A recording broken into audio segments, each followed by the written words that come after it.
Mkaambiwa ati Uhuru anataka BBI na Raila ati kwa sababu anataka kuendelea. Si ndio mliambiwa? Sasa mimi si nimebaki siku niende nyumbani. Kweli ama sio kweli? Ndani ya hiyo BBI, yale ambaye alikuwa ya muhimu ya kuweza kusaidia wananchi ikapotea kwa sababu ya udanganyifu. The head of state was in Nakuru County, where he commissioned the Nakuru Kisumu meter gauge railway and the Longonot Malaba segment, as well as the refurbished Nakuru railway station. UDA presidential candidate William Ruto and running mate Rigathi Gachagua continue to criticize Raila Odinga for boycotting the presidential debate. The two, who took their campaigns in Kirinyaga and Nyeri counties, reiterated that the Azimio presidential candidate skipped the debate because he lacked development agenda and that he had nothing to tell Kenyans. Simuliona jana alitoroka. Mimi nilikuwa na mnajua alitoroka kwa sababu gani? Hana mpango, hana sera, hana agenda. Ati hili iko naye inaitwa TV na tialala.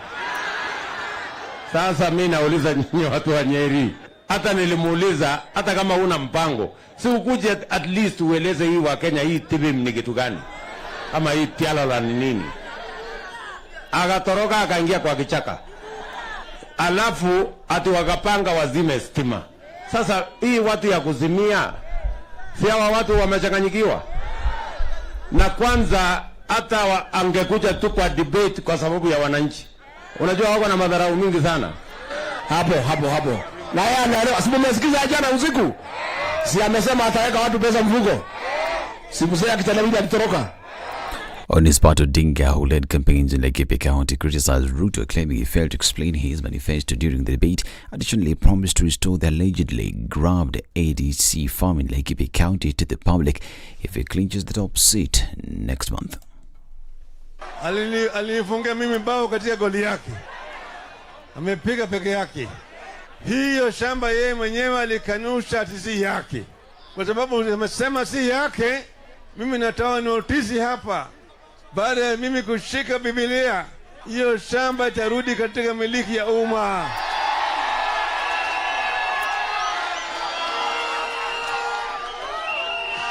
Ili na asilie, manake yeye mwenyewe tayari alisema si yake.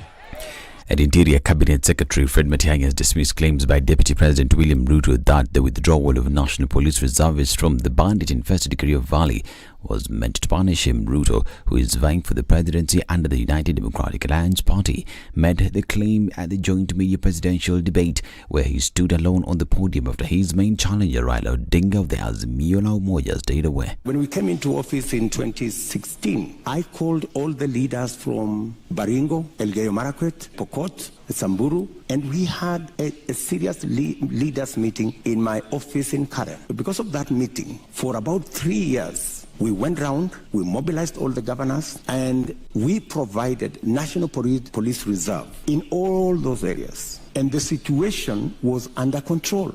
But when we came into the handshake arrangement, a false narrative was rolled out that, all these National Police Reservists were actually a militia that William Ruto would use at some point. And all the National Police Reserve were withdrawn.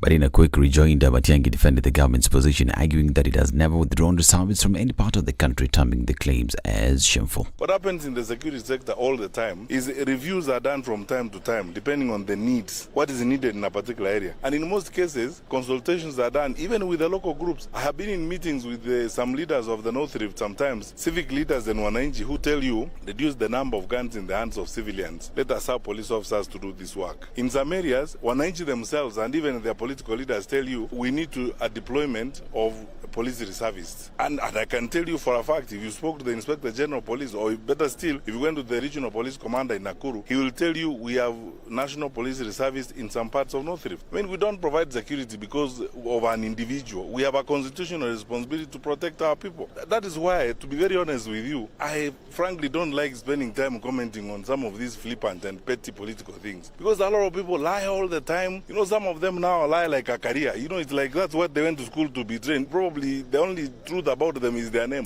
I'm Dennis Aseta. Good morning.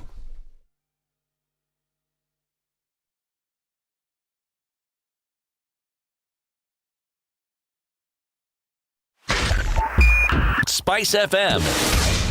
Nyeri. The following takes place from 6 a.m. to 10 a.m. every weekday on SpiceFM. If I'm found guilty, there is no problem. I'm willing to serve. I have no problem. Jails are meant for human beings. They say a society gets the leadership it deserves. If you have a corrupt, crooked and rotten society like we have in Kenya, then of course they will get that kind of a leadership. I think the president should dissolve parliament. That's the best solution at this moment in time. Dissolve parliament. All of you go home. Yes, we all go home. How are we encouraging other people who might have new and creative ideas? Young people who are making money without any government help. They are just buying their own bundles. They are going on TikTok and making money. KRA is coming after them. I've been in parliament for 15 years. We have been unable to pass the gender law. And yet no presidential candidate is talking about it now. Because we are fake. The truth is, all the men refuse to vote for that law. What did Sonko do to Pumwani maternity hospital? Yeah, he with cleaned his it own up. money. Cleaned it with his own money. That was him as an individual. Yeah. And I did not say he was cleaning his own money. I was saying he cleaned Foot, mouth. Foot, mouth. Eric. Okay. The Situation Room, Kenya's biggest conversation. It is Thursday morning, and what do the streets look like today?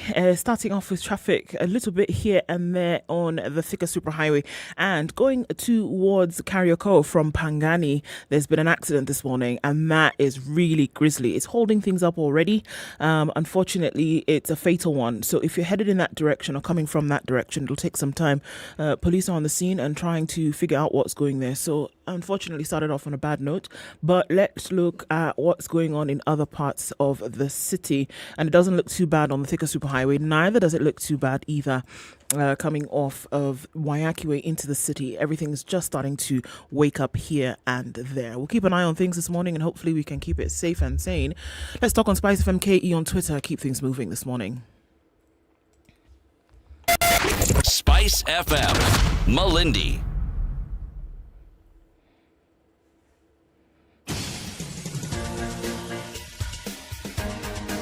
This is The Situation Room, the home of hard-hitting political commentary and penetrating insights about the state of the nation. This is a talk radio experience like no other. The Situation Room, a place for hard truths, debates, and elevated conversations. The Situation Room, witty, political, engaging, deep, controversial. In the room, we have C.T. Muga, researcher, academic, seasoned political observer, a fountain of wisdom in these politically uncertain times. Ndu Oko, Nigerian by birth, Kenyan by choice, communications expert, Pan-Africanist, a truth seeker and believer in people power, and Eric Latif, agent provocateur, the man in the chair, seasoned journalist, news hound, a man who believes in punching up, not down.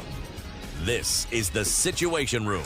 Indeed, the only way to start your day is 6 minutes, rather. Okay, let's do that backwards. It's 9 minutes after 6 o'clock. Good morning to you. It's Thursday, going towards the tail end of the week, and asking and saying, okay, so much has happened. Like, I just blinked and it was Monday, and here we are going into Thursday. And Thursday is that day where CT glitches. But By the way, did you blink again before it got to Thursday? No, I blinked. It was Monday, and then I guess I blinked again, and voila, here we are. It's Thursday, CT. Are you, hi? You keep blinking. So you'll blink twice and we'll be in December. Isn't it? Yes, it is so. I'm even still wearing things here. Do not worry. It's going to be all right. Confusion in the house. Don't worry. About a thing. Because I didn't know you were a Bob Marley man. Bob? Yeah. Bob was alive and kicking when I was a youth. When you were a youth? Yes, and those are songs that one heard. Now, I cannot sing to save my life, but... Bob's the man. Yes, so you don't worry about a thing. Because everything's going to be... All right. Irate. Yes. How are you, CT? I've just told you, man. No, like good. Now in English. In English. I'm well, thank you. Voila. Good. Welcome to Thursday, everybody. It's the 28th, is it? Did I lie? It is 28th. Voilà. It's the 28th of July. 8:20. 8 days after 20. the 20th. Good to have you here with us. Kenya's biggest conversation goes into full throttle this Thursday, and we're looking at quite a number of conversations to reflect. It is Justice Thursday, and our justice conversation today will be quite an interesting one. We are looking at the registrar, looking at having a conversation with the registrar today, and it'll be interesting insights into what she will be able to share with us. There's also a psychological aspect when it comes to operations in different forms, and with us today will be a professor who's going to talk about behavior and how this behavior affects decisions that are made on the political scene. And I think it's going to be quite an interesting one, because you now then may be privy to things that you never really thought about before. Professor Lukoye Atwoli is going to be speaking to us about the pathology of political leadership in Kenya. We will have Honorable Judy Omange, who's the Registrar of the High Court of Kenya, and we'll be looking at expedited determination of succession matters in an enhanced access to justice. Alex Shamada is going to be our guest host at 7 o'clock today. And we're going to be looking at the votes in the diaspora when it comes to this elections. And we'll be talking with quite a number of people across the world and how they're mobilizing Kenyans who are living in those countries in this year's election. So yes, a busy morning, and we already see that you're online and are listening to the show, so it would be good to have you.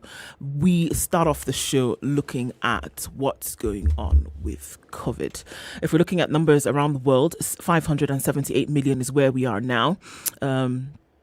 6.4 million in terms of deaths. Those are the global numbers that we're looking at.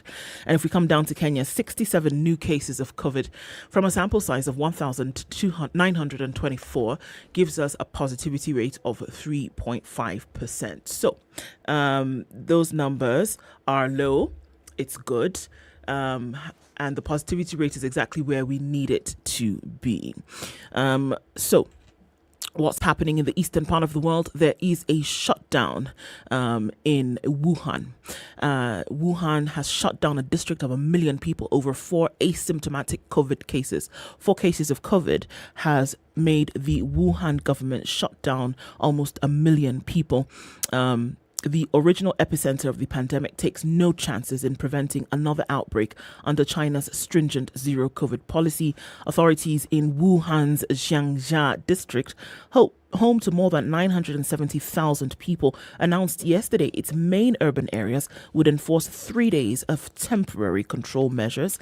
Entertainment venues, bars, cinemas, internet cafes, and small clinics and agricultural product marketplaces were closed. Restaurants, dining, and large gatherings, from performances to conferences, were suspended. All places of worship were shut down and religious activities banned, while tutoring institutions and tourist attractions halted operations, according to a government statement. So all public transport, from buses to subway services, was suspended, and residents were urged not to leave the district unless absolutely necessary. So we remember what happened, and Wuhan was, right there on the global stage. But now we're looking at a situation where over these 4 new cases of infections, be they asymptomatic, has caused this district to shut down. Authorities had identified 4 high-risk neighborhoods where residents are banned from leaving their homes. A further 4 neighborhoods were designated as medium risk, meaning residents cannot leave their compounds. The measures were aimed to further reduce the flow of people, lower the risk of cross-infection, and achieve dynamic zero COVID in the shortest time possible. So, in this case, they're holding all prisoners and not taking any chances, making sure that COVID does not get its way back into Wuhan in the manner in which it did before. It's 6:15. Let's take a look at what's happening in the skies, and we will then take a look at the papers. Of course, saying hello to you and all of you who joined us this morning. We will say hi. It's Kenya's biggest conversation. Good morning.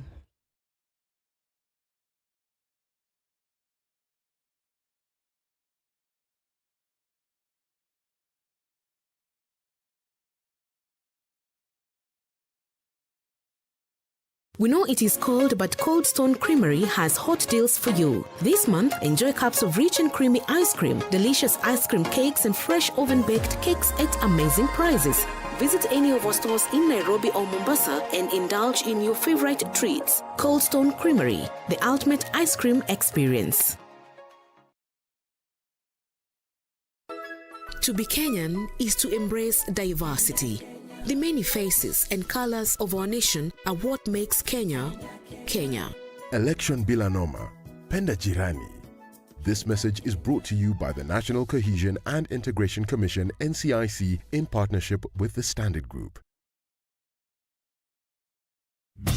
Tunapozidi kuboresha sekta ya kilimo, tunakumbatia mbinu bora za kiteknolojia. Kwa wakulima wote, Standard Group PLC kupitia Farm Kenya itaandaa siku ya maonyesho ya kilimo ikiwashirikisha washikadau wa sekta mbalimbali. Maonyesho hayo yatazingatia kumudu ukulima na ufugaji ili kuboresha maisha nchini Kenya. Jiunge nasi katika uwanja wa Dumberi Stadium, kaunti ya Kiambu, kutoka tarehe 1 hadi 2 mwezi Septemba kuanzia saa 2 asubuhi. Kushiriki, wasiliana na Caroline kupitia 0723-803-601 au barua pepe cnyandieka@standardmedia.co.ke. Ujumbe huu umeletwa kwako na Standard Group PLC na Farm Kenya.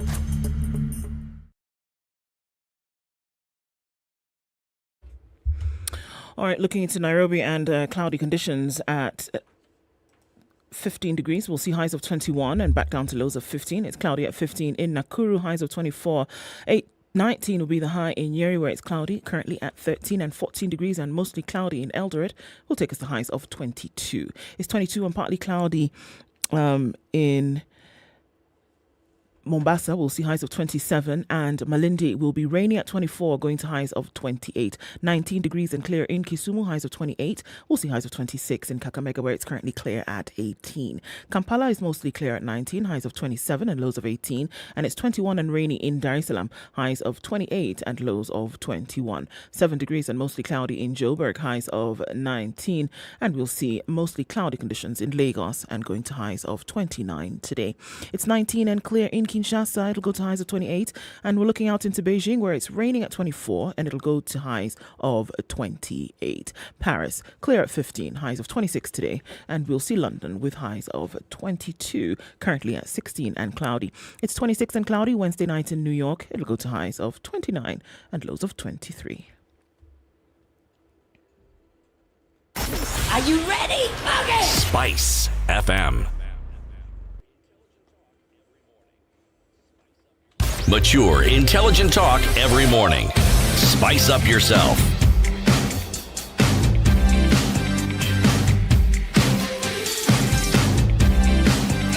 Mornings done right. At 94.4 Spice FM. If you're just joining us, Karibu Sana once again. We're going to have a look into what's happening in the papers. We'll say hello to you. But before we do that, let's say hello to our guest host today. It's a man you know. You've heard him many times, seen him maybe many more times than that. Alex Chamwada, good morning. Good morning. Asante sana. It's so good to have you and hear you with us today as we talk about some of these issues. Pleasure. I'm happy to be here. Always watching this show. Fantastic. You're doing a good job. Asante. Thank you. Thanks for joining us today. So we'll go in and have those conversations. But first, let's say hello to you. We can see quite a number of you online today. Eddie Odwo says, good morning. You're tuning in from Koru. I was taken by surprise to see Eric moderate the debate, excited that by extension the situation was in control and Deputy President was in the hot seat. Indeed. Good morning, Lucas. We see you as well. Karibu Sana.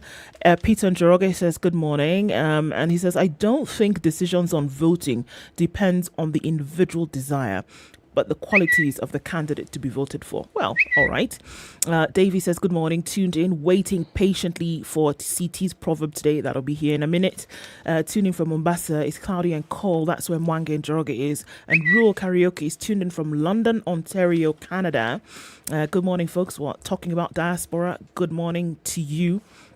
A single, you miss Latif, he will be back. Linda Choge says, good morning, tune in from Nairobi. Karibu Sana. Amos Freeman, we see you. Good morning and welcome. Tuned in from Sambweni constituency in Kwale County. That's where Suleiman Pole is. And Morris Oyando says, good morning. Tuned in from Ombay. And Karuri Joseph is in Kasarani this morning. Obimbo Victor, we see you. Good morning. And thank you all of you for joining us today in Kenya's biggest conversation. All right, as we get into things, CT.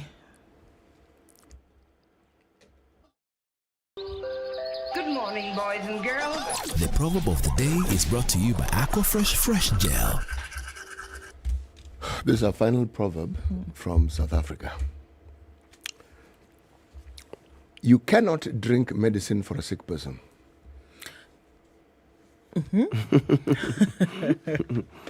Interesting. It's true. It's true. There's one in Pigeon as well. You know, if you drink Panadol for person headache. Sounds very nice in Pigeon. Abi? Yes. It's a good advert for Panadol, isn't it? Brush your teeth twice a day with Aquafresh Fresh Gel. The secret to long-lasting fresh breath, strong teeth, and healthy gums. All right. Looking in today's paper, don't forget the Standard e-paper, a way for you to have an at your fingertips, direct access to some of these stories. Okay, experts today on what is being focused or rather forecasted on premium content online.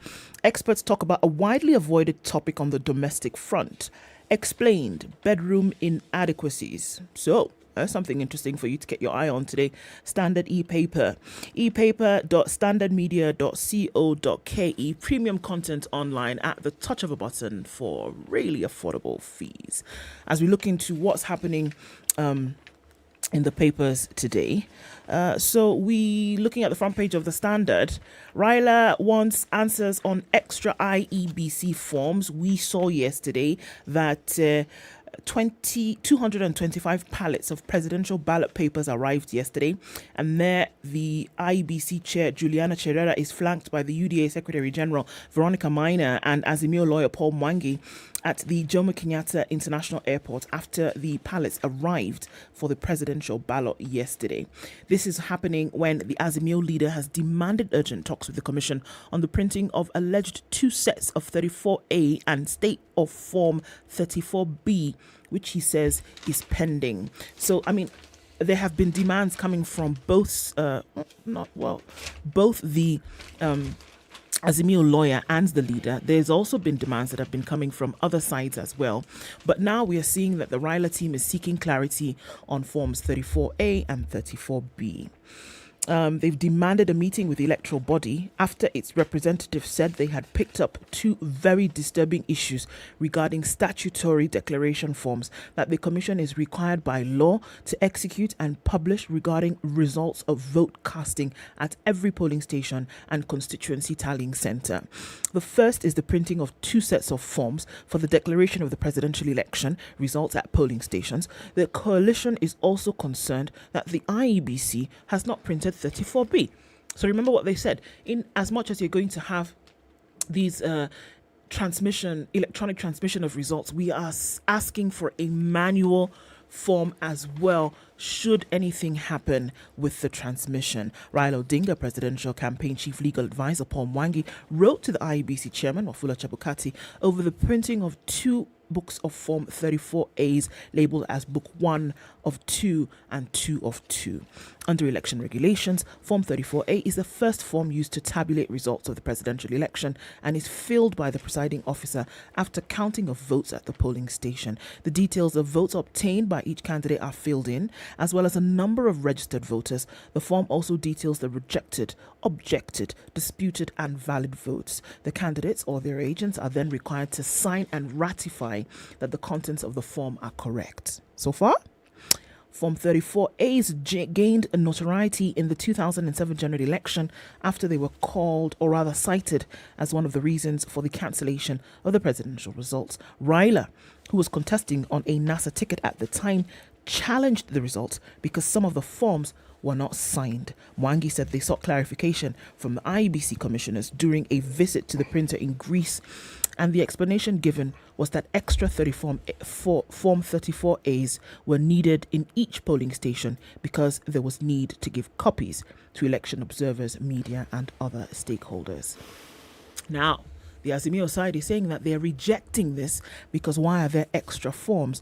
Book 2 of 2 is not an intended continuation of the declaration in Book 1 of 2, but actually a separate and parallel result form. They're saying it's not a continuation, but it's a different one. There is therefore no room for the Commission to exercise any discretion in this matter. The Commission must print 34Bs on the same footing as it has printed 34As. I raised these issues today at the airport when we attended the ceremony to receive the first batch of presidential ballot papers. Mwangi said he had raised issue with IEBC Vice Chair Juliana Cherera in the presence of representatives of the UDA presidential candidate. So the ballot papers are presenting issues, or rather the forms for declaration are presenting issues, and both sides are insisting that something must be done. Slim pickings in terms of time. I don't know that it just seems that objections are being raised. Whether something is going to be done about them is a totally different story. And that's where we are. Is there a simple explanation that can put all these concerns to rest? I mean, is it a problem with the explanation of this situation, or an explanation that is plausible, or is it that there's something absolutely wrong? Because there are too many things that seem to just keep appearing with regards to this particular election. Too many. And you give, at least I get the impression that this is fodder for a court case. I mean, if we haven't elected anyone, and already there are all these issues. And by the way, some of them are a carryover from the last election. There were unresolved issues in the previous election, and now we've come into this particular election, and they're still staring at us. Irregularities. Yes. Why is it possible? Why is it not possible for these issues to be dealt with once and for all? Because, like I keep saying, if you present an opportunity for somebody to poke holes in something, they will do more than poke holes. They rip the whole outfit apart. Because on process, on procedure, we've seen that it is more than enough for you to use that flaw in process to bring a case. And anybody can do that. Anybody can see that not an adequate answer was given, not an adequate or satisfactory position was presented. They will hold on to that. And in the event that things do not go their way, and I thought they ought to have regular meetings, the IBC and all the stakeholders, the political parties, their representatives. And I see there are very high stakes regarding the presidential race. That's where really the fight is. So, and I think IBC should be making the public confident that we are doing the right thing. I used to see, regular press conferences, maybe daily, to just say this is where we are, and iron out these things clearly so that people can understand what is happening. Because this is, as you said, Charles and Undu, it brings more confusion as we move towards the election. It should be getting clearer and clearer, and Kenyans should be more confident that we are going into something that is well organized. This is more confusion. You get this today, and as you said, tomorrow there's another issue. For how long? Yeah. The issues around the elections, there's a set timetable. Yeah. Even we know what is supposed to happen. We saw with COVID when on every single day, the CS or high-ranking officials within the ministry would come out and talk every single day. Okay? Now, surely, if we know, for instance, there are 21 days, what stops the IEBC from saying, before we get to this date, we are going to do this and this, and they come and they present it. We expect the ballot papers to arrive on this date. Yes. We expect this to happen on this date. So that everyone knows what's happening, and you keep people informed, so they walk with you. But this one, the time when there's an issue is when you have the optics of a picture in the papers. Oh, ballot papers have arrived. But did we know when they were going to arrive? It's the IBC which should have been telling us these things in advance. Look, I think the way in which things are carried out now is almost as though the IEBC is in this position whereby, look, we are doing the job, and if we feel the need to tell you anything, then we'll tell you. And if you ask questions, if we feel the need to answer your questions satisfactorily, then we will. If not, we're just going to carry on with our business. After all, we're an independent body and we've been given the mandate to do this, so we're going to do it. It's almost as though anybody who asks questions, the public demands information. It's almost as though they're being bothered, which it's an unfortunate position for them to have, or a stance. It's an unfortunate stance for them to have taken. Because this is the way it seems. And unfortunately, they're leaving themselves wide open for attack in the future if things don't go according to one or the other person's way. No, this one isn't in the future. This one is in the present. And why I'm saying it's in the present is because, we've had elections in this country. I was reading an article written by Charles Onyango Bo. And he states that from the little research that he has done since 1958, this continent has had close to 700 elections. And only 80 of those elections can be considered credible. So, these elections that we have, just look at the attention that these elections have actually garnered. I know. Just look at the debate and the talk around it, okay? Look at the expectations that are there. Now, these are things that can be managed and these are things that can be informed. But the complete opposite is what we are seeing. Exactly. The narrative should be controlled by IEBC because they are the ones charged with managing this process. But somehow, everyone and anyone seems to be saying things, and then IEBC comes in to react. Precisely. Or to correct. Yes. It's an unfortunate situation. It really they should is. set the agenda. Absolutely. It doesn't look good. It doesn't look good. And I hope that somebody can just, sit up and perk up for 1 minute and say, all right, let's see how we can smooth things over. Otherwise, it might be difficult. It's 28 minutes, 7 o'clock. How about we take a quick break and look at traffic, and then we come back and continue. Mozilla offers you Pocket by Mozilla, and what you have is an opportunity to put away your information at the click of a button, at the click of a finger, once you download the app on Google Play Store or Apple App Store, and have an opportunity to see what's on offer for you to read, for you to listen to in the future. Where is Eric is the question. He's taken a few days off. Let the man breathe. He'll be back. SpiceFM KE live streams up on YouTube and Facebook.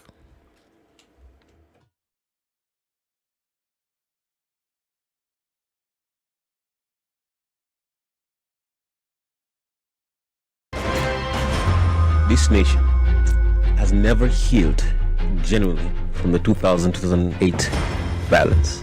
We've never had a healing process. We've swept it under the rug.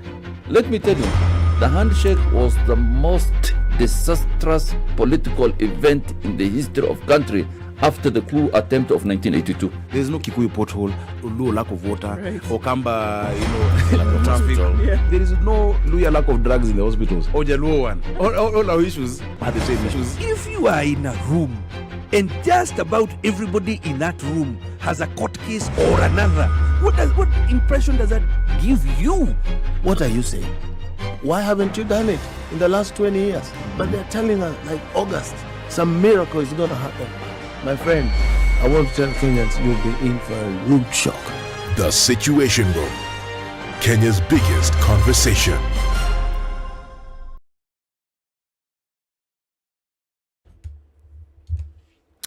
Yes, indeed, that accident along Karioko as you're heading off from Pangani, that was not a pretty picture this morning, and they're still trying to sort that out. So there's huge traffic that's coming off of Thika Superhighway as you're trying to get towards the Globe Cinema overpass. It's moving extremely slowly, trying to get into the CBD. This is because of the accident that occurred a few minutes before 6 o'clock, and it was a fatal one, so that is going to take some time to clear up. So please be extremely careful as you approach the area, and you might want to think about using an alternate route to get into the CBD. All right, what's happening other places? We've seen traffic building up on the Thika Superhighway as well. Langata Road is also doing the thing this morning, and getting off Uhuru Highway into the city is not too terrible at the moment, but we're likely to see that build up as we get closer and closer to 7 o'clock. Apart from that, doesn't look too bad. It's building up on Gong Road and also on Wayaki Way coming out of Westlands. Not too bad. James Kishore, we're going to see a build up of traffic there as well. Talk to us, folks. Let's know what's going on where you are. SpiceFM KE on Twitter. Let's keep things moving this morning.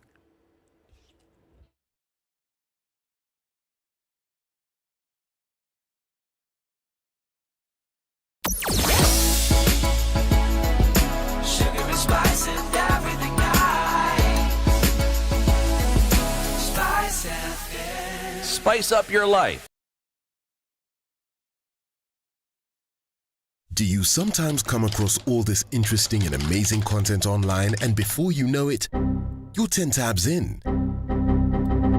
Or sometimes your browser refreshes itself and you lose that video or write-up you were keen on. In these moments, I bet you wish you could store this content somewhere so it's accessible to you when you need it or want to share it.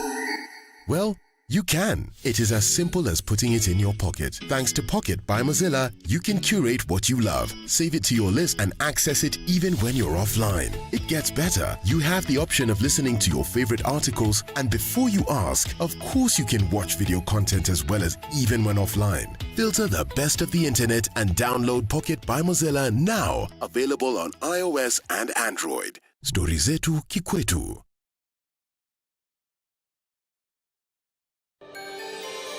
Are you looking for employment and are tired of sending job applications without any response?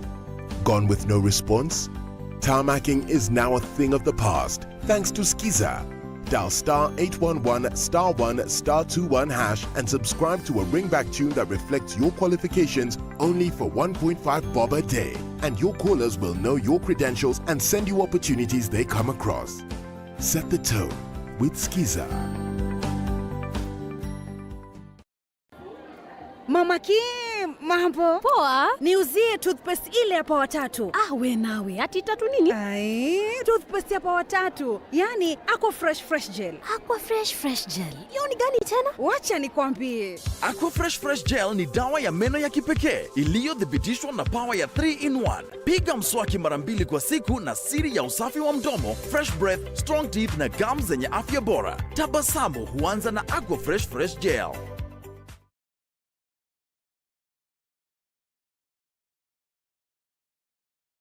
London Mulo and DJ Absolute. When the gang is together, you know it's Sugar and Spice. Great vibes, conversations, a lot of humor. I like to say we don't give an F, we give 3 Fs. You and I are in this relationship, so it is me to tell you who we are. When you ask a chick, how many guys have you been with? She's like, including you. If it's fun, it's funky, it's fresh, you're definitely going to catch it here. I don't know what you do every day from 11 a.m. to 3 o'clock. If I were you, I'd tune in to SpiceFM 94.4. I want you on my team. So does everybody else. Yeah.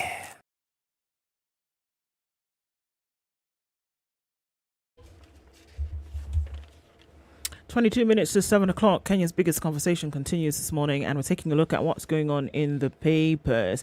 So Alex Chamara is with us this morning, and Alex, what do you have this morning, Alex? Well, as usual, I mean, the papers are washed with the politics, preparedness, you know.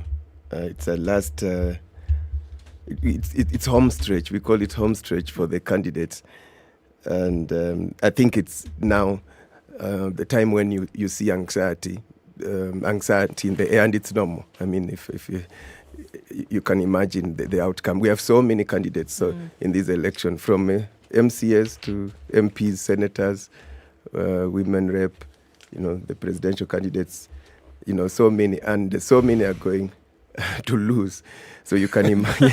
Actually, only one person will win in each of those races, in each of those constituencies, in each of those wards.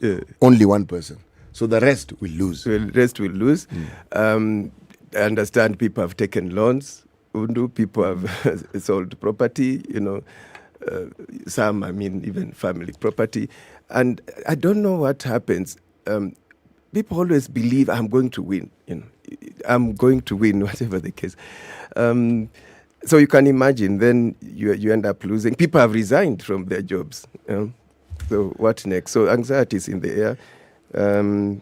But what we are praying for is peace and proper organization of the electoral process, as we discussed. I don't know, Charles, are you as anxious? No, I'm actually not anxious. When I look at the political scene, the thing that I've come to realize, perhaps in the last 10 years, is that what you've just stated as the push and the vigor and the renewed and turbocharged interest people have, it isn't just themselves. No. It is wind assisted. In many situations, it is the voter, the constituent, your neighbor, your community member, who decide that this person is fit to lead us. And they come and they tell you, woe betide you if you believe it. Okay? And they start early. People are corralled into this. They are told. And there are people who've actually factored this. It's an art form where groups of people, if you live in Nairobi, they'll come to Nairobi at their cost. Yeah. And tell you, we have decided, and there will be people you know, there will be people who are respected at home, and then we've decided. They will not ask you for money. But you will go along, and at some point, you will realize you have to start spending money. Okay? Yes. Now, the problem with that is that this same group goes to other people. You're not the only one they talk to. I remember talking to, once upon a time, some youth groups in it was actually in Homa Bay County, I remember, because of the work I was doing there. And this concept that I'm talking to you about, they explained it to me. It was about a border circle of sorts. And they told me, we know the heavy hitters. Heavy hitters is my term. Yep. We know the people who have big jobs, the people we know them. So we determine how we're going to approach them, when and how. Yes. It's laid out. Yep. So I asked them, so do you also know you want to vote in? Said, of course we do.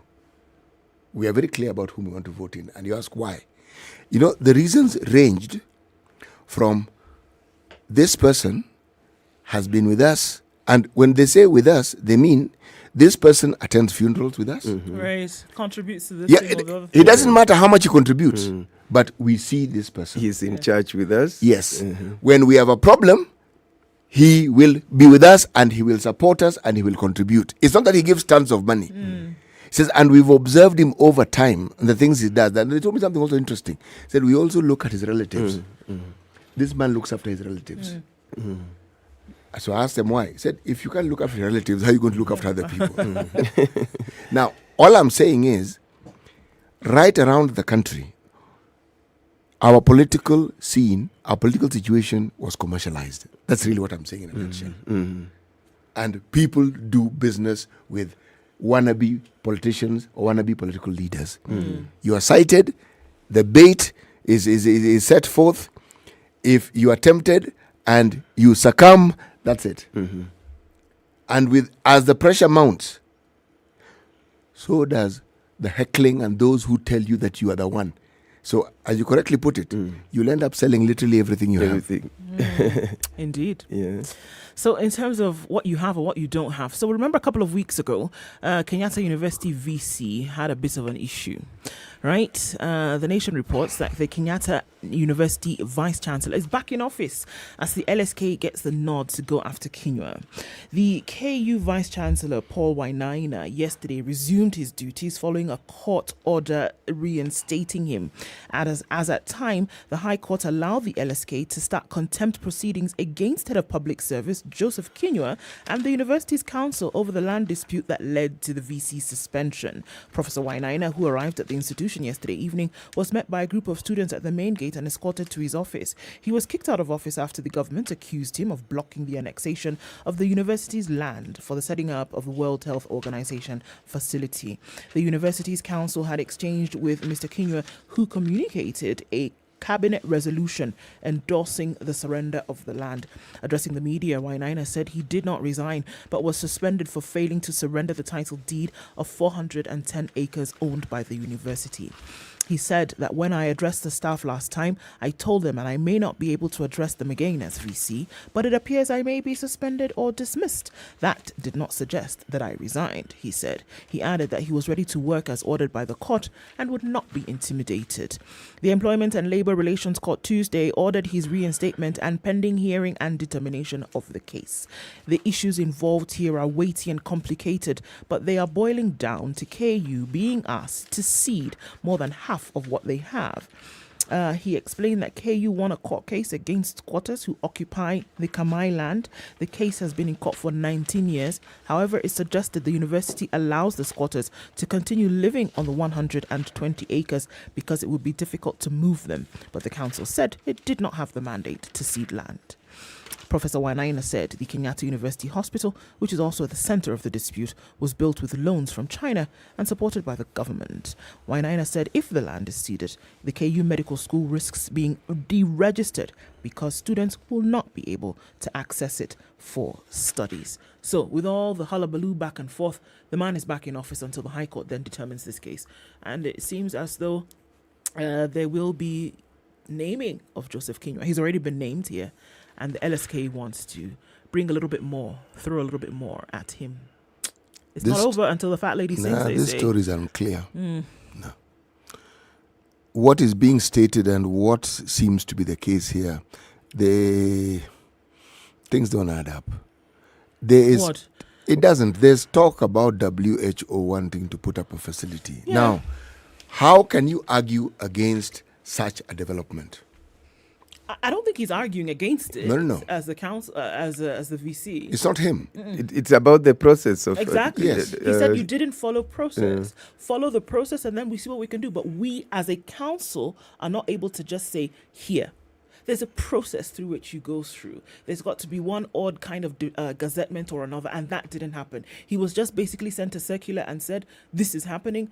Go ahead and give it over to us." And he said, "Look, but I can't do that." Who recommended or engineered his the sacking?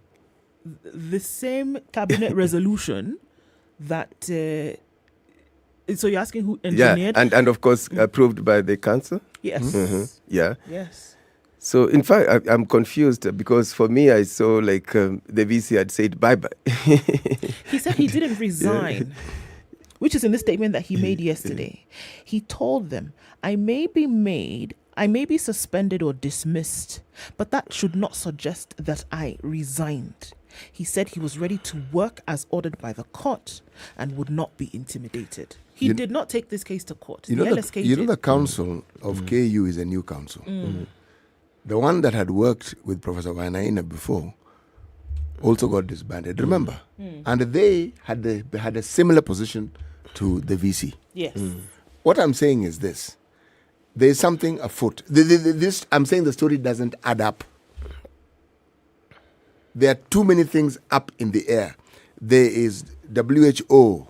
There is squatters. The squatters have been there for a very long time. Yeah. They're not new. Yeah, but they're part of this land that must be that they're on 120 acres of this 410 that KU's is being asked to cede over to government. Some of that land KU is going to have to cede to these squatters at some point. So there are three things in contention here.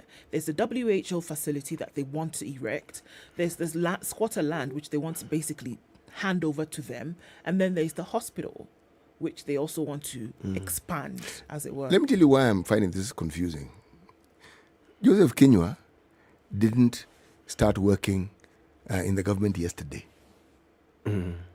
By the time he rose to be head of the civil service, if there's someone who knows how government works, it is him. So by the time he pens his name to something, there is something that he knows that the rest of us do not know. Okay? Now, I'm waiting for this thing to unfold because there are too many balls in the air on this particular one. So are you defending him? No, I am saying I've never had Joseph Kinyua's name attached to something that was off color in the years that the man has been in the civil service.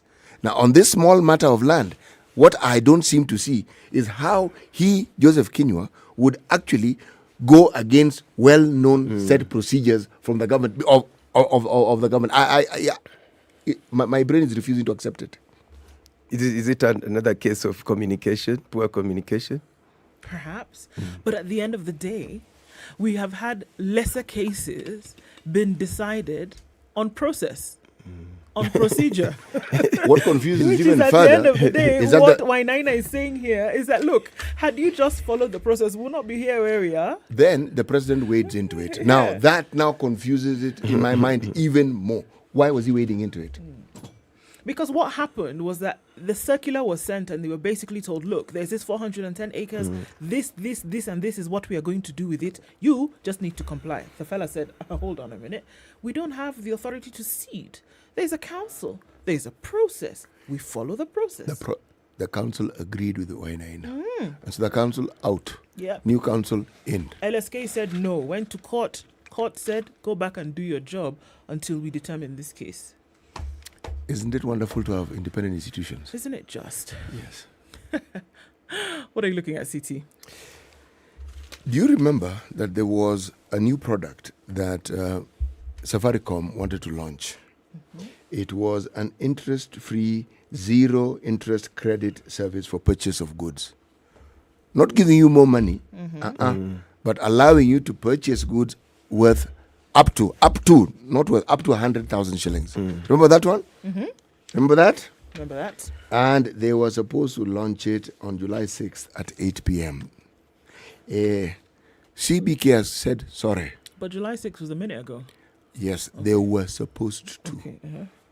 Central Bank of Kenya said sorry, hold. Put everything on hold. Why? So that process and that product that was set for launching, that product that was supposed to be enjoyed by people who enjoy the services of Safaricom, all that has been put on hold. I have been reading and trying to find out what it is that has happened, and everything that I read is unclear. It doesn't tell me with great clarity. It's just a question of pending approvals, pending the other. Now, that tells me nothing as far as I'm concerned. So until and unless we get to hear or we get to know more, then we will talk about it. But for now, that particular product on hold. Okay. Again, in a layman language, what was it for me? How was it going to benefit us? It was going to benefit you that instead of you having money to buy something, that card would enable you to have interest-free credit. Meaning, just put it this way, it's like a credit-free credit card. A rather interest-free credit card. But it is specifically used for purchasing goods. That's it. Now somebody else, but interest-free. I said, it's interest-free, so you think. But I am sure that this particular card would work in certain outlets, which means Safaricom would have had an arrangement with those outlets. Okay? Now, it is backed by two organizations. There is Equity and there's a country called Edomax. Okay? So it isn't just Safaricom doing it. They have partners. You could also be sure that if you're going to get this product in cash, that it might be a dime cheaper. But usually that's how it works. Yes. Everything is built into that particular product. Yes. Because after all, you are getting it on credit. Exactly. Yes. Exactly. But then this is not the first product that has come up with this sort of scheme. Others have come up with similar schemes. By the way, it goes back to the early days of something called African retail traders. You could go and get furniture. You could get appliances, again, on credit. Yeah. So, is it what used to be called hire purchase? You, my man, have understood it perfectly. It is hire purchase. Yes. All right. A story that you're looking at, Alex? Now, there's something, this is in Standard, and when I was driving around yesterday, I saw heaps of garbage in the city. I think Standard has written about it. Where is it? And it's saying this is... it's on page 2. Something to worry about, raising on page health 21. concerns. Yeah. Wasted glory as garbage heaps turn city into a stinking hell. And I mean, we've been seeing great improvements in the city. Pavement, it's been looking cleaner. We've been proud walking around, pavements. I've seen people cycling on some of the roads. But now this is a negative. This is what it's saying. From Nairobi's estates to the CBD, filth and odor have become a common problem. Deplorable conditions in the main markets have now ignited serious health concerns. Have you seen when around the markets? That's where it was. Right. Yes. Yeah. It's a shame. The 9 contenders for the Nairobi governorship have vowed to restore the city's lost glory. Yeah. So you see now it's a campaign issue. I think now what are they planning? What's their vision? And this seems to be a recurring problem. We seem to deal with it for a moment, and then it comes back. And I'm told garbage is wealth, garbage is money, if well utilized. But again, money on the flip side, that cartels and what have used it to enrich themselves. Yes. It's a policy issue, Charles. It is a policy issue, but if you look at the way we dispose our garbage, you really wonder what policy we have, because we have dump sites. And yet, you actually can have a far better scientific process of managing your garbage. Okay? Yeah. Papers have been written on this. They're experts on this. But somehow, we still seem to prefer collect the rubbish and dump it in a place, as opposed to actually managing that particular process. It's that process of collect, dump, where people make money. It's a business. I've been to several countries, Norway, and so nothing goes to waste. And with the proper arrangement, then the real proper management of waste begins from the source, our homes, factories, restaurants, and so on, where it's properly sorted. So, solid waste is here. Plastic is here. Organic waste is here. In Norway, all the organic waste goes to a place and then it's turned into biogas. Those public buses you see running in the city, they run on biogas from the waste. And, the plastics can be recycled. Yes, they can. And then people make money. You make money from your waste. So if you have bottles you've used in your house, there are collection centers, and it's machine operated where you dump in, get your back some coins, So it's just, it can be done. And we've had delegations of Kenyan MCAs, governors, who MPs going abroad for fact-finding, the benchmarking. It drives me nuts because I keep saying these people who do them in other countries, they're human beings. Rocket science, they say we always use that phrase that it's not rocket science, but somebody has studied the rocket science and then created a rocket and has gone to space. So another human being did it as well. So it all boils down to leadership, that you mean it, and why you come in to become a leader to actually do it, to improve on ABCD. Whichever method you will use. We look at some of the southeastern countries, and we have the Philippines, for example. You throw garbage in the street, or you keep a place messy, there is a punishment. There is an actual physical punishment that comes with littering. That's another good point. It's our culture also. Yes, there is leadership, the processes, and so on. But the culture, as ordinary people, again, what's our role? What's our contribution? But again, I think it's achieved when there is good leadership. Because if there is poor leadership, then I can't do anything.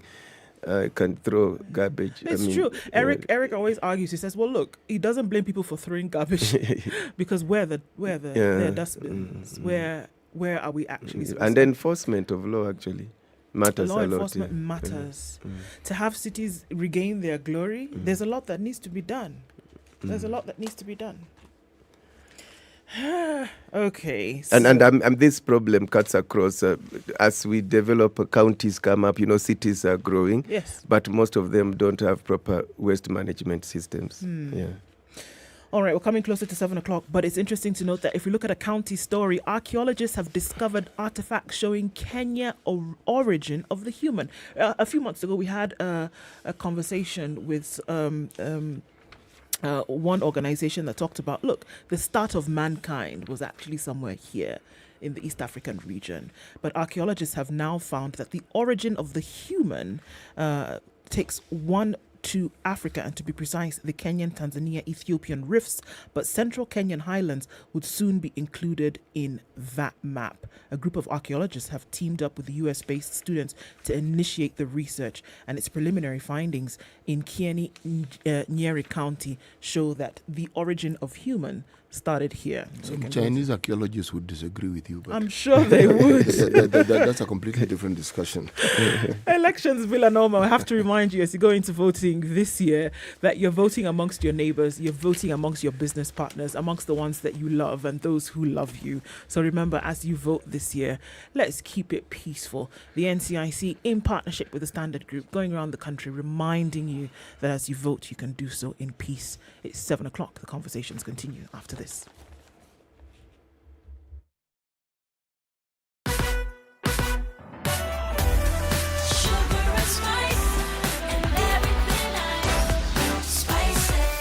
Spice up your life.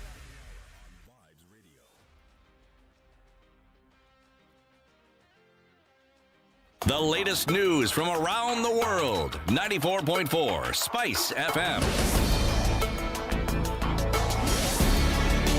Good morning, ladies. These are Dennis Aseto.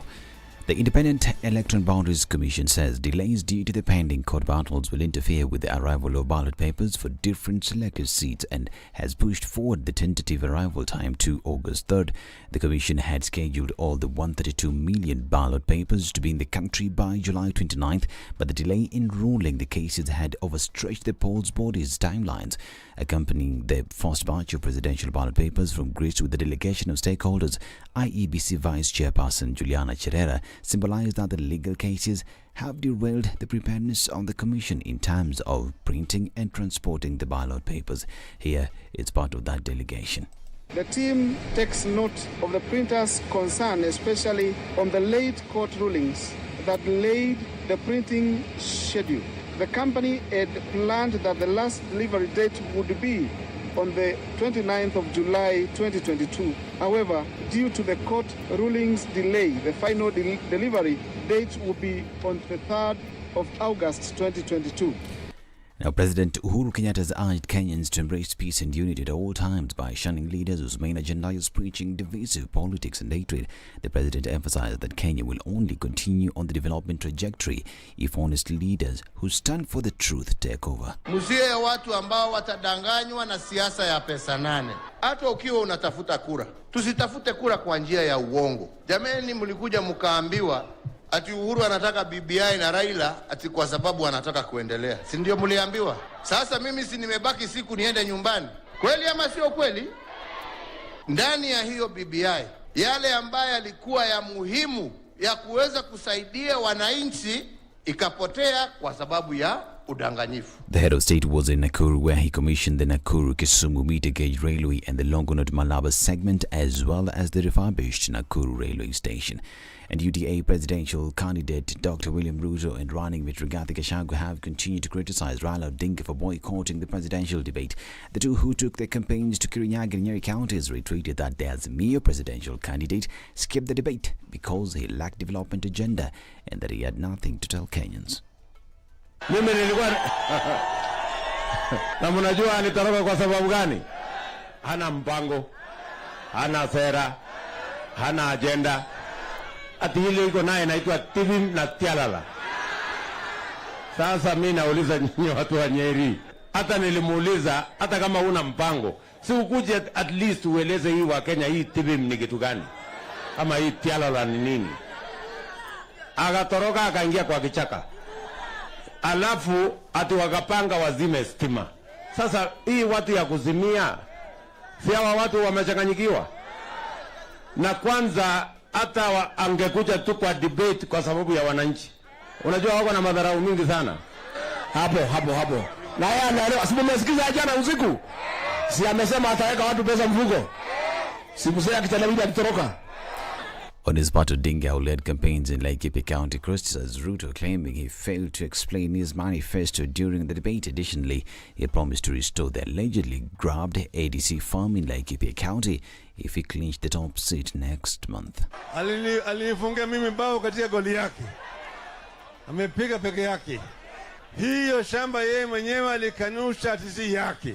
Kwa sababu amesema si yake, mimi natoa notisi hapa. Baada ya mimi kushika Biblia, hiyo shamba itarudi katika miliki ya umma.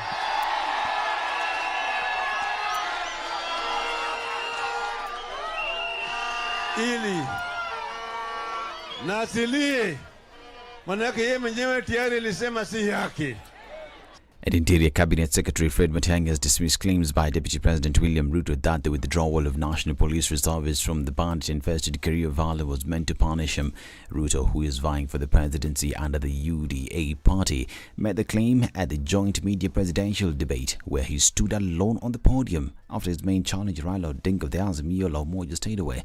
But in a rejoinder, Matiang'i defended the government's position, arguing that it has never withdrawn reservists from any part of the country, terming the claims as shameful. What happens in the security sector all the time is reviews are done from time to time, depending on the needs, what is needed in a particular area. And in most cases, consultations are done, even with the local groups. I have been in meetings with some leaders of the North Rift, sometimes civic leaders and Wananchi, who tell you, reduce the number of guns in the hands of civilians. Let us have police officers to do this work. In some areas, Wananchi themselves and even their political leaders tell you, we need a deployment of police reservists. And I can tell you for a fact, if you spoke to the Inspector General of Police, or better still, if you went to the Regional Police Commander in Nakuru, he will tell you we have National Police Reservists in some parts of North Rift. This is News. I'm Dennis Asada. Good morning.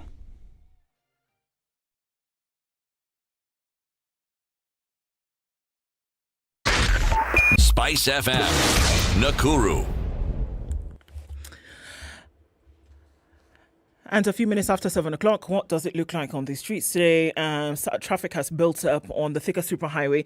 We saw that accident. We have to keep reminding you that if you're heading in that direction, please be really careful because traffic is crazy inbound towards the city. So the road that takes you from Pangani as you go towards Kariokor, there was an accident there, a fatal one this morning, and that has slowed down traffic significantly because of that. We're also looking at inbound traffic further along on the Thika Superhighway. That's going to come into the city, and we're probably going to have a really busy morning. So if there's a way you can avoid getting into the city via way of the Thika Superhighway, you might want to think about the alternatives as you're heading in that direction. It's building up on Langata Road right now, and we see traffic getting towards Aerodrome.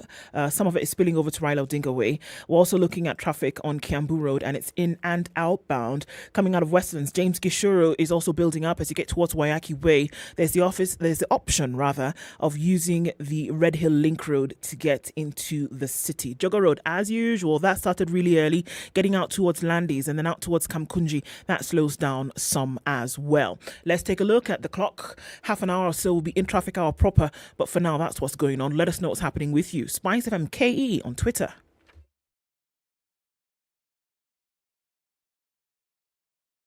Classic soul, R&B, smooth jazz, neo soul, and nostalgic ballads. Make some noise. Yeah! You're listening to Spice FM.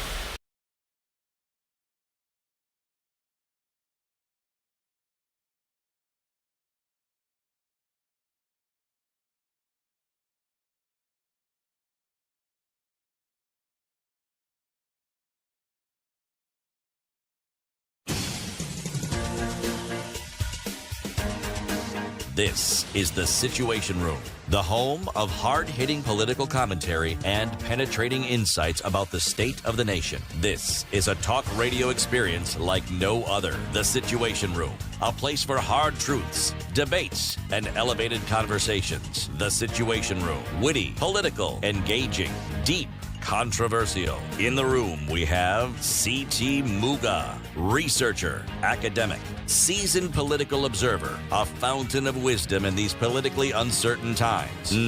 All right, at 8 minutes after 7 o'clock, the conversation continues. Where you tuned in from around the country, live streams are up on Facebook and YouTube, which is Spice FM KE. As we get into the second hour of the show this morning, Ndu and CT with you today, and our guest host for today, Alex Chamwada.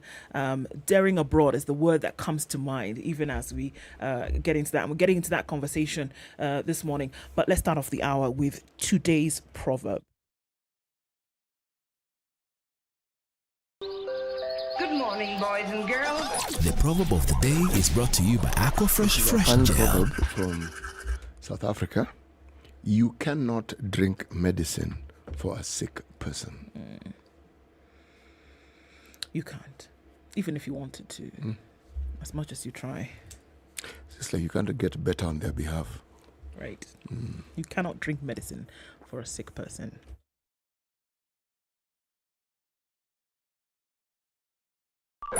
Brush your teeth twice a day with Aquafresh Fresh Gel, the secret to long-lasting fresh breath, strong teeth, and healthy gums.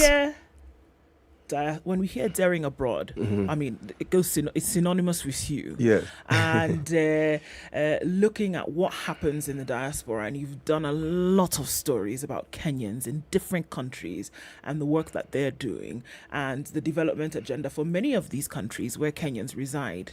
And a lot of times, maybe unbeknownst to you, giving some kind of impetus and fuel to people who watch these stories to be able to dare or to do better. And as we're going into an election this year, we're having a conversation this hour about the impact that Kenyans living in the diaspora will have on this election, especially because when we look at the contribution of foreign exchange to the country, it's huge coming from the diaspora. Statistics indicate, and this is from CBK, for example, I think last year they contributed about 400 billion Kenya shillings. And despite the COVID pandemic, I think the remittances from abroad increased surprisingly compared to previous years. And I think diaspora remittances is Kenya's top foreign exchange earner. You know, tourism dipped because of the COVID pandemic. So it's a huge contribution, and it's social. The impact back home is socioeconomic. Families, there are so many families benefiting from their relatives abroad. Kenyans abroad contribute a lot to policy issues back home. Yeah, you see, during campaigns and election, every candidate wants to get a piece of the diaspora. You've seen the top candidates dash to the US, dash to the UK. And US is the topmost source of our remittances, I think at over 50%. Let me say North America, followed by Europe. And you may ask, why were people going abroad? Statistics also by CBK indicates that for America, most people went there through education. They go to study and maybe remain and change status and get jobs, one or two things to do there. There are many reasons. Others go, I'm told even statistics indicated through marriage. But in Africa, East Africa, Tanzania, Uganda, it's business, it's jobs. Yeah, so their contribution is immense. And why did I get interested in telling the diaspora story? When I was a journalist in the newsroom, I've worked for various media houses. We would go abroad to do the typical news story. But while there, you meet a Kenyan. You find you're eating in a Kenyan restaurant. And you're like, wow, this is interesting. You find sometimes you are being accommodated in facilities put up by Kenyans. I would learn so much. And surprisingly, it wasn't easy to tell that story in a typical newsroom. And when I quit and I'm able to run my independent productions, it's easier, you have time, and there are less restrictions. But I collaborate with the media across in Kenya to tell these stories. Well, the subject of today is their contribution to, their role in elections.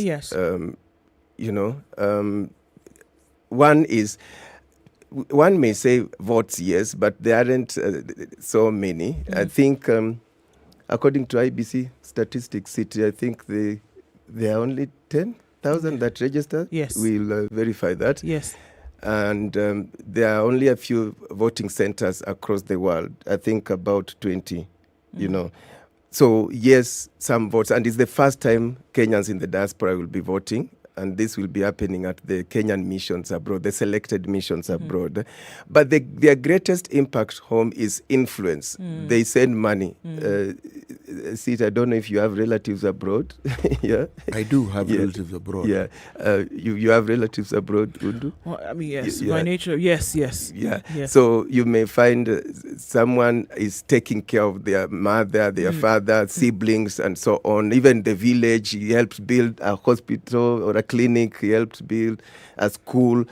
So they are likely to say, hey guys, vote for so-and-so. I believe so-and-so is the one who will help us grow even better in our socioeconomic welfare back home. So they have that influence. They can influence some voting patterns here. Kenyans abroad also have been quite influential in helping set up campaign machinery for candidates here, technology, ideas.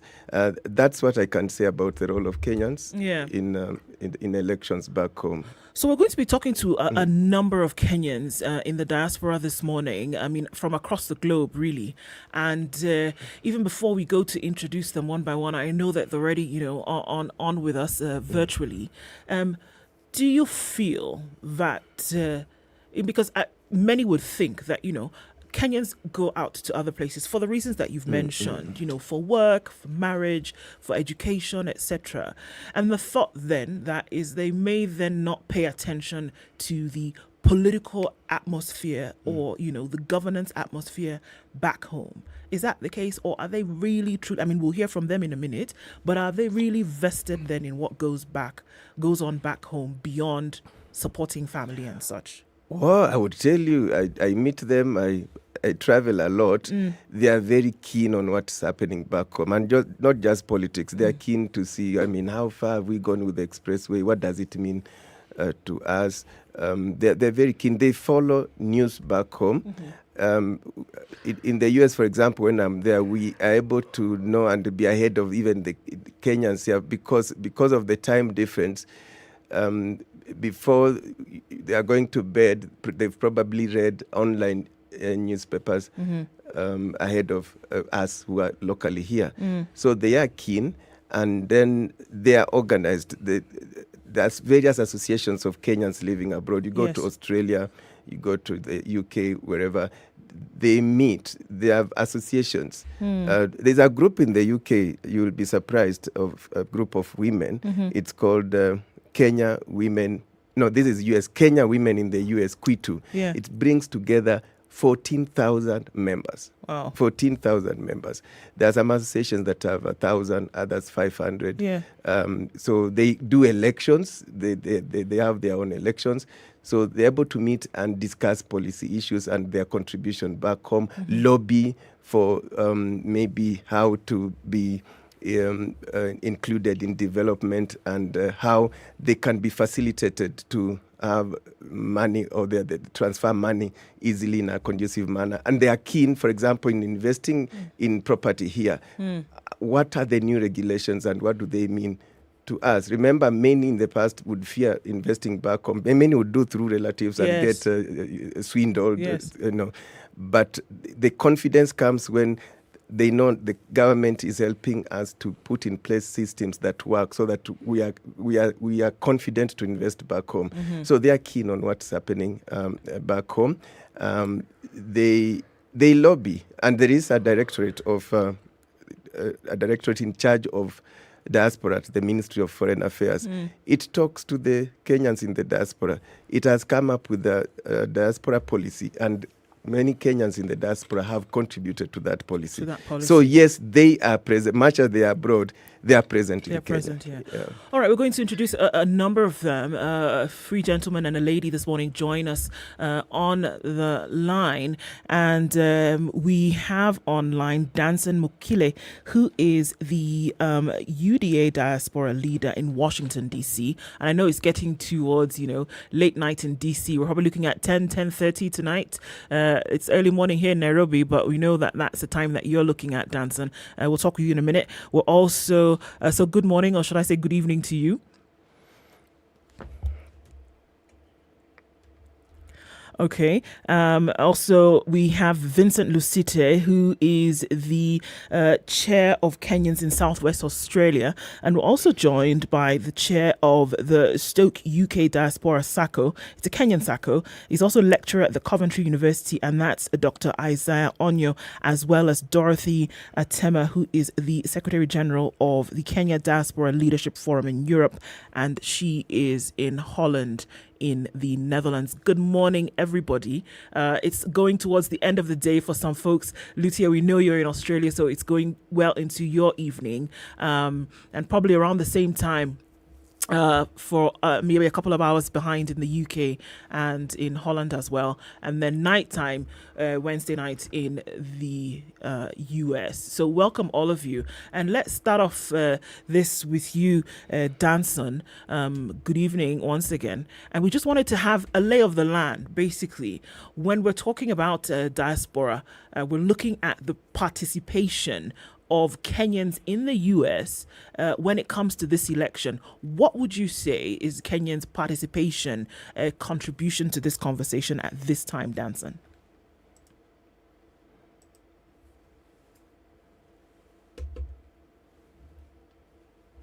Okay, I don't think we can hear you very well. Maybe Edna needs to check on that for us at this point so we can fix that audio. But then let's go to Australia and hear what and see if we can get Luthier on the line. Vincent, good morning to you, or good afternoon in your part of the world.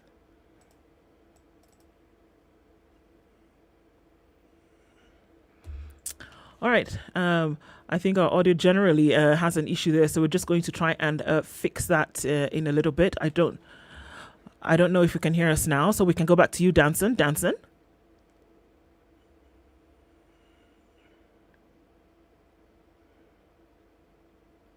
All right, so it's trying to fix that audio now. I mean, just going back to you, Alex, just trying to have this conversation this morning. If we can get that audio fixed, and then we can find out who can speak to us there.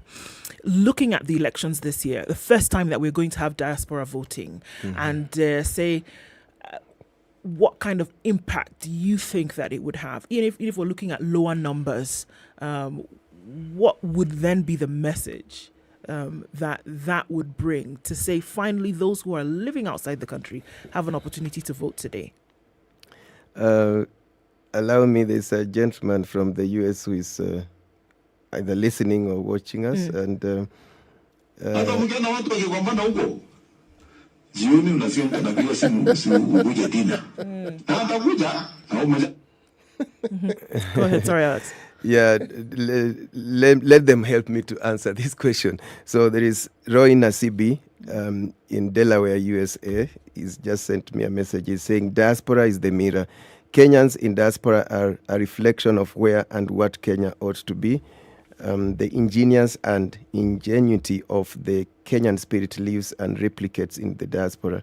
In short, Kenya is a success story or image in diaspora. All solutions to well, that's his opinion. All solutions to Kenya's current stagnation are available in the diaspora.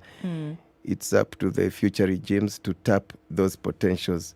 The possibilities among the diaspora are limitless, but it will take a keen eye, real and genuine outreach to bring this out, either by extension or replication associations. So yes, they may not have many votes. I've verified that I think the IBC registered about 10,000 Kenyans in the diaspora. And you'll be surprised, Dubai has the largest number, 642. There will be a center in Dubai. Of course, in the UAE, the other center is Abu Dhabi. They have 103. East Africa seems to be doing very well, even more than North America and Europe. For example, Dar es Salaam, we have 496. Kigali, we have 545, while in New York, 298. And London is 399. Right. Yeah, so it seems we'll gather some votes from the diaspora, many votes from here, around here. Actually, and then zitafika haraka sana from Kigali. What it represents, though, is what you actually mentioned earlier, is the attachment that Kenyans abroad still have with their motherland. Yes. Yes. It's like they never left. Yes. And this century that provides us with this access to communication like no other time in our history makes that very, very possible. Yeah. I know, for instance, that I have a relative who listens to this show every morning. Even now, I know he's listening. Yes. Okay? Now, in the absence of technology, he would not be able to listen. My relative is called Joel Dondi. Now, I'm thinking, how many other people have relatives abroad who participate in what's happening every single day in the lives of Kenyans? So as I said, they may be abroad, but they're right here. In fact, many of these political parties get input from the diaspora to write the manifestos because they've learned a lot on how they are done in established democracies around the world. Remember the Obama effect, how Obama campaigned, The following elections in Kenya copied a lot from the Obama style. Volunteerism, people volunteering, setting up centers with the modern technology. Remember the real use of Facebook and so on, that zeal came after the Obama's campaign. And Kenyans were involved in Obama's campaign, you'll be surprised. I used to meet them volunteering in the streets. So that there was a ripple effect from that campaign. You see when there are those conventions in the US, all our politicians go to attend. So they pick a lot from those electoral processes abroad. And I think in the Constitution also borrowed quite a bit from the US. Our Constitution has borrowed quite a bit in the US from the US, the presidential system. So that is what we are able to get from abroad. And who understands better those systems? It's our own Kenyans who are there. Some are even serving in administrations abroad, So some in the military. Yeah, some in the military, And I've featured quite a number of them in my show, Daring Abroad. Yeah. So that's their contribution. It's not in the number of votes, but it's in what they're able to do back where home. they are. And then remember again, even if there are just a few votes from abroad, what IBC has done is positive to show that Kenya cares about the participation of the diaspora in the electoral process back home. And it's a step by step. So at least for the first time, they'll be able to vote. Who knows? Maybe now, next election, there'll be more, and it will be much more organized. That will keep growing until you find diaspora is just with us here as we do our elections back home. Yeah. Let's try again and see if we can get that audio in and try with Danson this morning. Danson, good morning. Right, so that doesn't seem to be working very well today. Trying to get that audio seems to be a bit of an issue this morning. So we're just going to see if we can go to a break and see if we can fix that. But before we do, just looking at the numbers that you've been talking about, Alex, 14,000 in one area, 14,000 Kenyans, 14,000 Africans who then have vested interest in what's going on back home. And we're looking at the numbers that we've seen then in terms of money that is sent back. So it's interesting. Is there impact? Then there is impact. Yes. It is not necessarily the vote that you put in the ballot, but the social capital that you're then now able to increase on a daily basis in terms of ideas, in terms of generation of these ideas, in terms of support that is being lent. So there is a direct, activity that's taking place. It doesn't matter. And so essentially, what are we saying is a message that you can be involved in in an electoral process, even if you're not in the country. It's actually a carryover from something that has happened in this country for the longest time. The vast majority of people we find in town came from some rural place at some point in their lives. Now, the understanding of coming into town was that you go and garner resources and send back home. That was the understanding. And even to date, if you look at our elections, it doesn't matter which town people are in. They are still very tuned into what's happening in the ancestral home. Yes. They want to know who is doing what and how they're doing it, and they still visit it. It's just that some of these countries in the West are far off. If they're around the corner, these people would be coming home every weekend, and you'd actually see them every weekend. But I know quite a number who are already here. They took holiday to come vote. That they had a choice to vote from abroad, but they feel like it's more real. It's real when I'm voting from Nairobi, from Kakamega, from Kisii. I know what's happening. Like Kenya Airways flights, the direct flights from New York are now full. My daughter traveled on one recently, and it was full. And she was telling me it's Kenyans. It's not tourists. Wazungu coming for tourism, and she could overhear the conversations in the plane. It was about campaigns, elections. So yes, they come, they participate. They vote.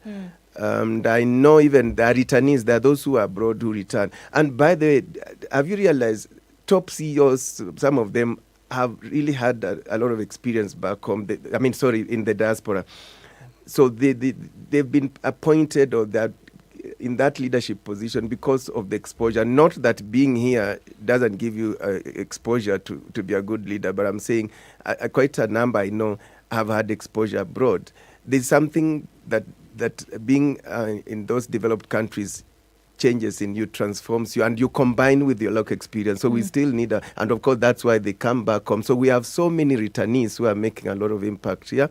And I know of an alliance of Kenyans in the diaspora that now has both those who are abroad and here. It's called the Kenya Diaspora Alliance, headed by various leaders, including Dr. Shem Ochodho. Shem Ochodho was quite instrumental in IT, bringing IT in Kenya and the use of IT. And you see, he's a diasporian. So I know that group, and they even have a portal where they're able to know who is where in the diaspora, and they're able to tap in their experiences. Every year they hold a convention here. It's like coming back home. So they bring Kenyans from the diaspora, that convention every year, every December, just to discuss how do we want to change Kenya, where do we want Kenya to be. Yeah, so their role is quite immense. All right, let's take a break, and hopefully we can come back and see if that audio can be working on all four of our folks who stayed up late or woken up early this morning to have this conversation with us in different parts of the country. We'll take a look at traffic and weather. It's 7:30 on the nose. We'll come back and continue. Pocket by Mozilla allows you to have your information stored so that you can have a look at it later in the day or later in the week or in the month.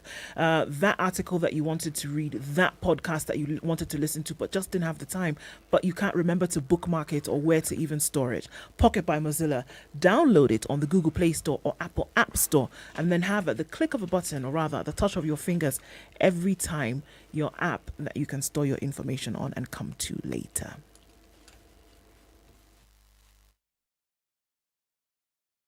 This is the Situation Room, the only way to start your day.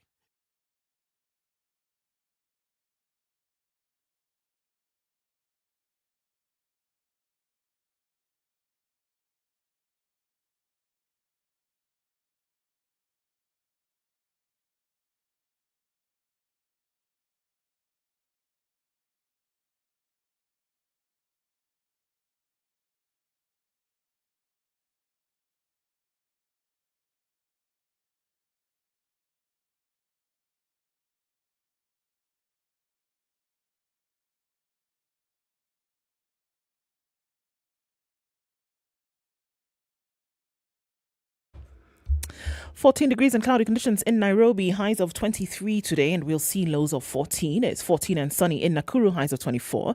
19 will be the high in a rainy Nyeri at 13, and it's 14 and cloudy in Eldoret, highs of 22 and lows of 13. Light rainy in Mombasa at 22, highs of 27, and we'll see highs of 28 in a rainy Malindi at 25. It's 19 and sunny in Kisumu, highs of 28, and we'll see highs of 26 in a sunny Kakamega, currently at 17. It's 17 and sunny in Kampala, highs of 27 and lows of 16, and sunny at 21. In Dar es Salaam, it'll go to highs of 28 and lows of 20. It's 7 degrees and clear in Johannesburg this morning, highs of 19, and we'll see highs of 29 in a cloudy Lagos, currently at 25. And it's 19 and clear in Kinshasa. It'll go to highs of 28.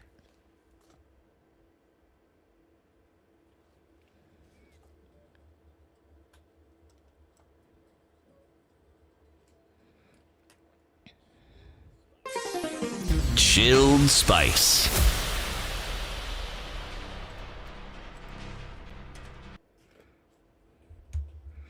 All right, still continues in most parts of the city. Jogo Road really heavy as you're getting towards Landis, and we're also seeing traffic that's built up significantly on Gong Road this morning. It's not looking too bad on Mombasa Road. Inbound traffic is flowing smoothly as you're getting out towards Uhuru Highway and then into the city out towards Westlands. Coming off of Thika Superhighway is where we see the build-up of traffic now. Around the Pangani underpass is where you see the most of it. And also coming off Kiambu Road, in and outbound traffic is quite heavy at this point. Let's look at Outer Ring. Everybody feeding into the city, coming off Juja Road, coming off Manyanja Road, Kangunda Road also not looking too bad, but a little bit of traffic as you're getting to that junction of Juja Road out towards Mathare. We're looking at the expressway exits coming out of Westlands, also a little bit of a problem, but not too bad. Coming off of Wayaki Way via James Gishuru shouldn't be too much of an issue either. Let's talk on SpiceFM KE. Keep it here. Let us know what's going on where you are and keep things moving this morning. Classic soul, R&B, smooth jazz, neo soul, and nostalgic ballads. Make some noise. You're listening to Spice FM.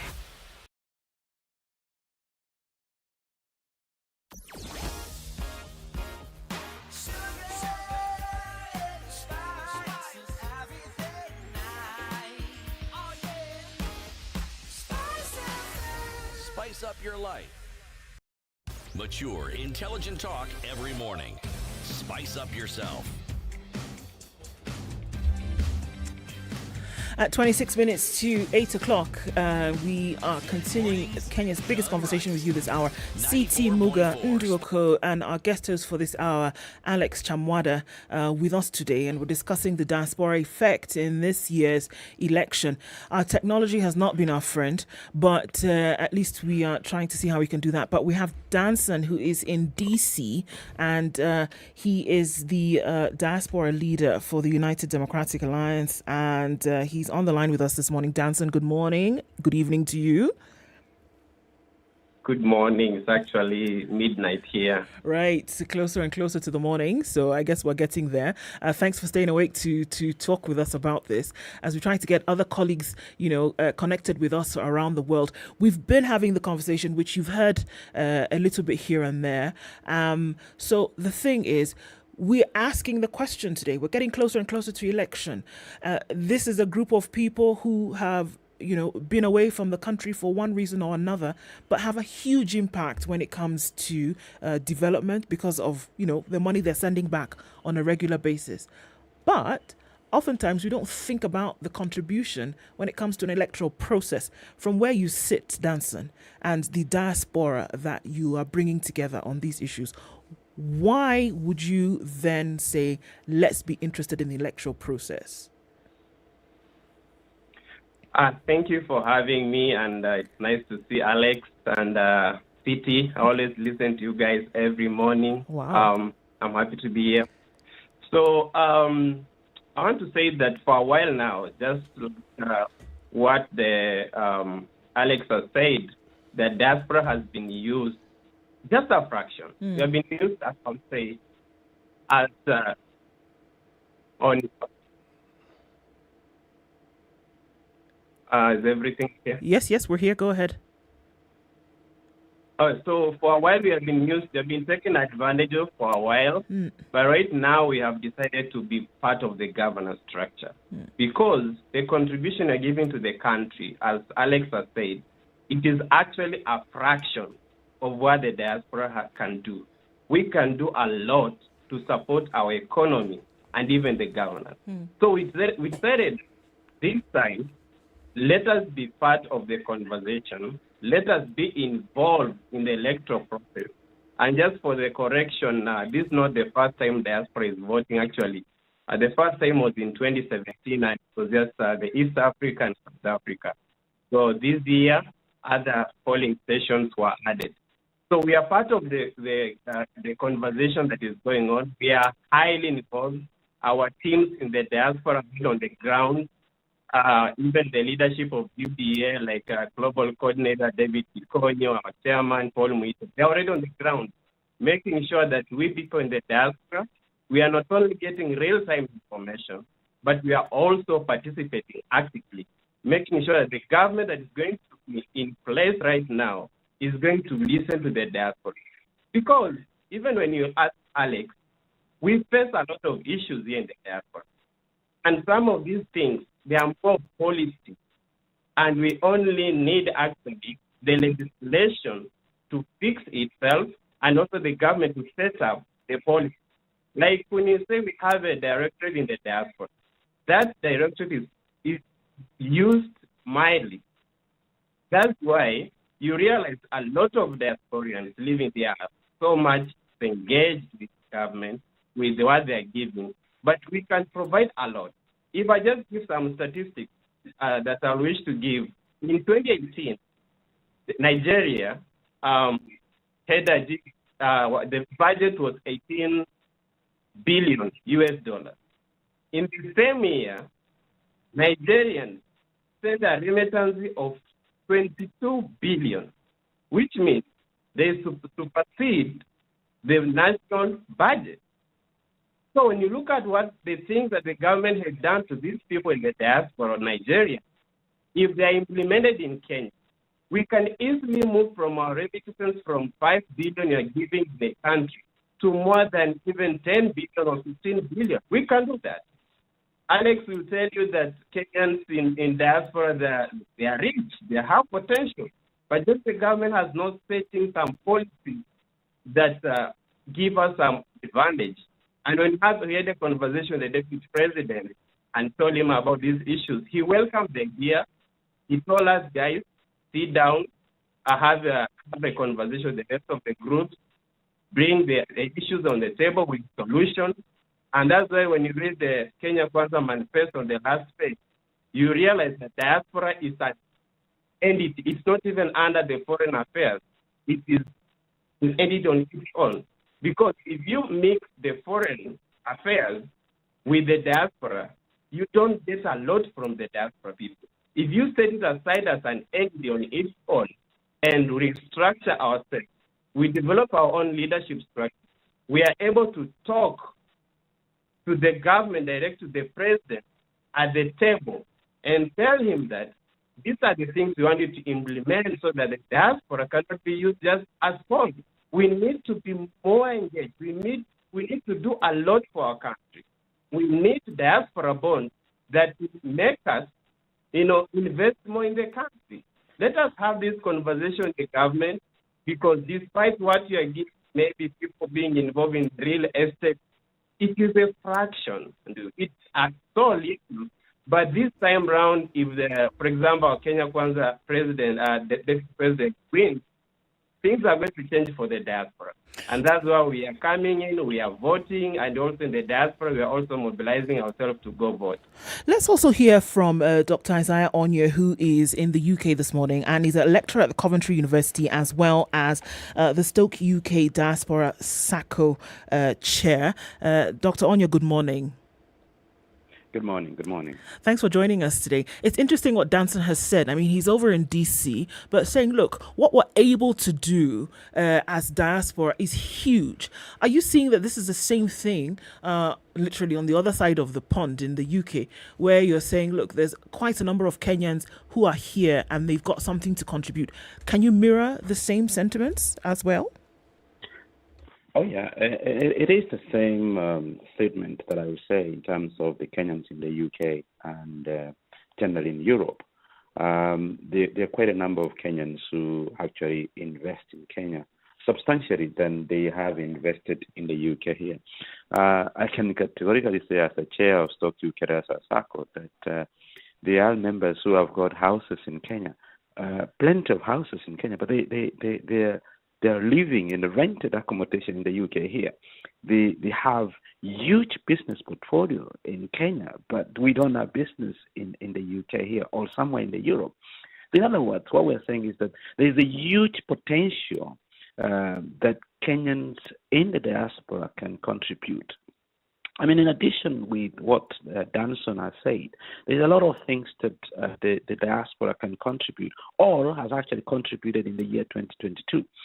In terms of political influence, yes, the number of registered voters was in the region of 1.5 across. I mean, the whole world, which is literally a parity of the diasporas. But there are a number of factors that led to that low registration of voters. And I think, to be honest, let's look into the positive side. It was the first time that IEBC is registering voters in the diaspora. So we expect that number to increase in the subsequent general elections. So there is political influence, as Danson has mentioned. We have quite a number of diasporas who were involved in crafting those manifestos, the Kenya Kwanza, the ASMIO Alliance. They were involved in crafting the policies because of the skills, the knowledge they possess. the skills exchange. I work in education as part of being the chairman of Stock Ukeresa Sako. I'm an academia. So there is something called the skills exchange between the diaspora and those who are in Kenya. We interchange, we collaborate with our Kenyan counterparts in various universities in Kenya. There's also something called social influence. And that's very key.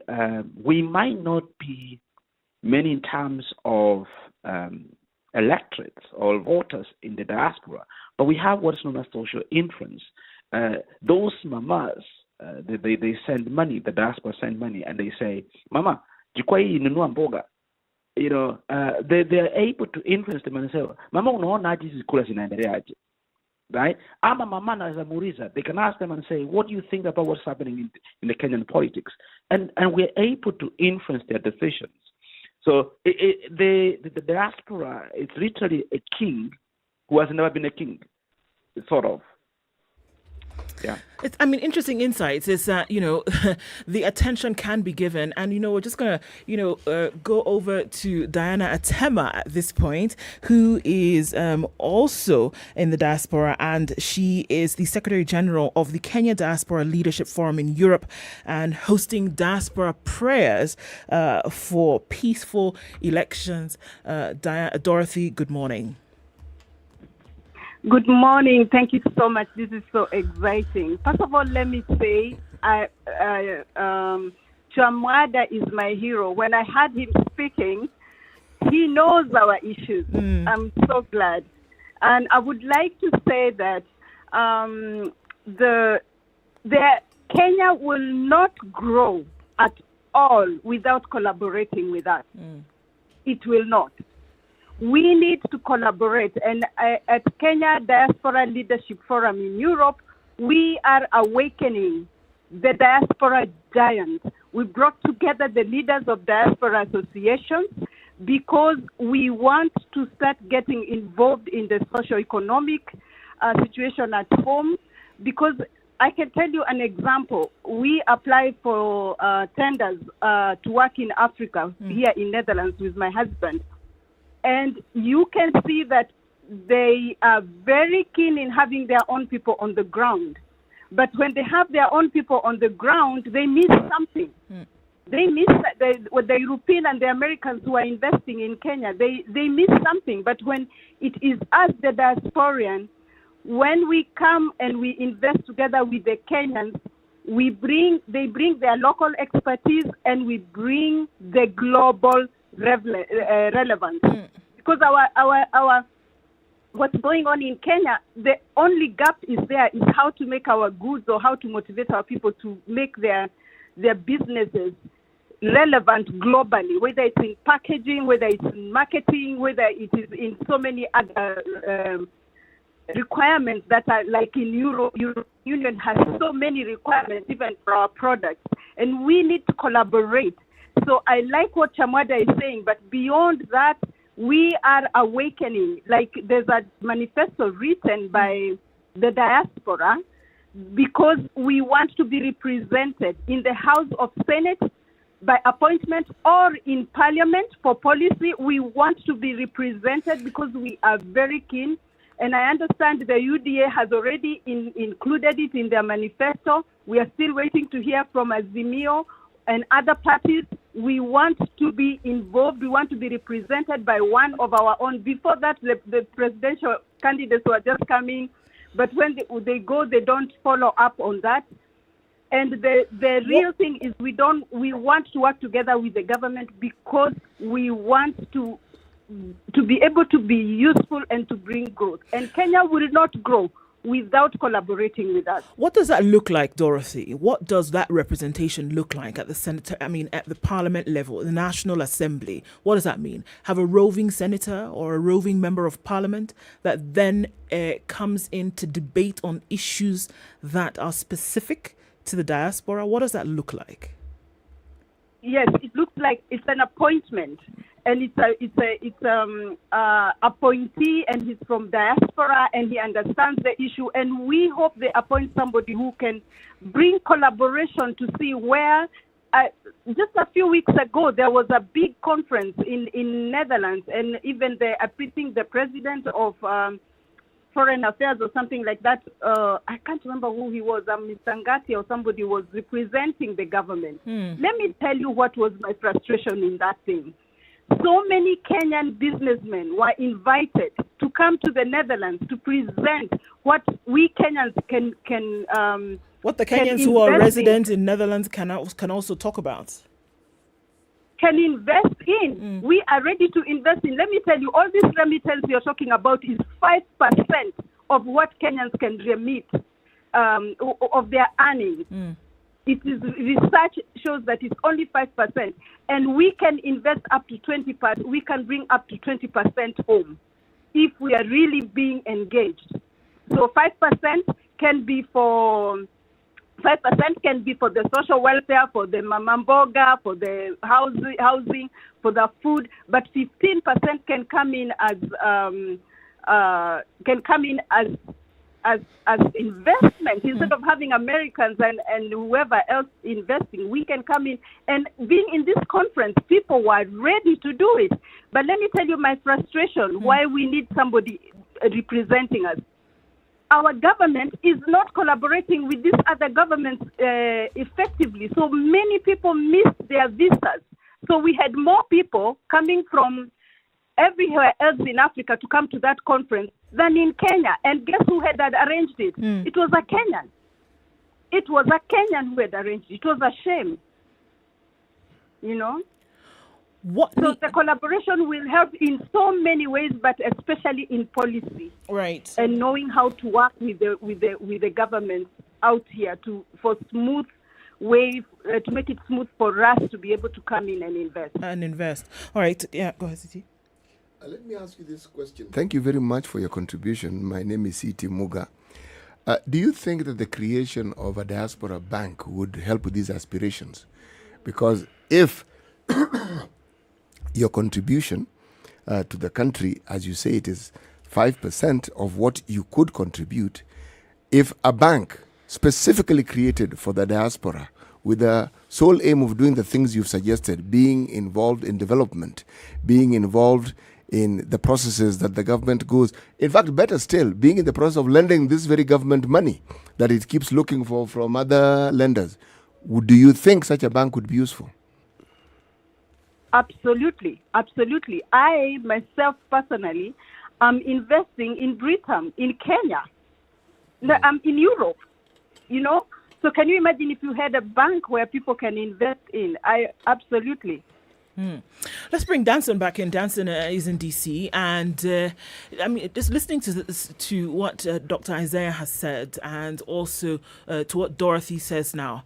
Now, looking at that contribution, not even vis-a-vis, but complementary to the electoral, decisions that are being made by Kenyans in the diaspora. What are your thoughts beyond this, beyond what can actually happen if the diaspora, and when the diaspora is more involved in processes beyond remittances, of funds?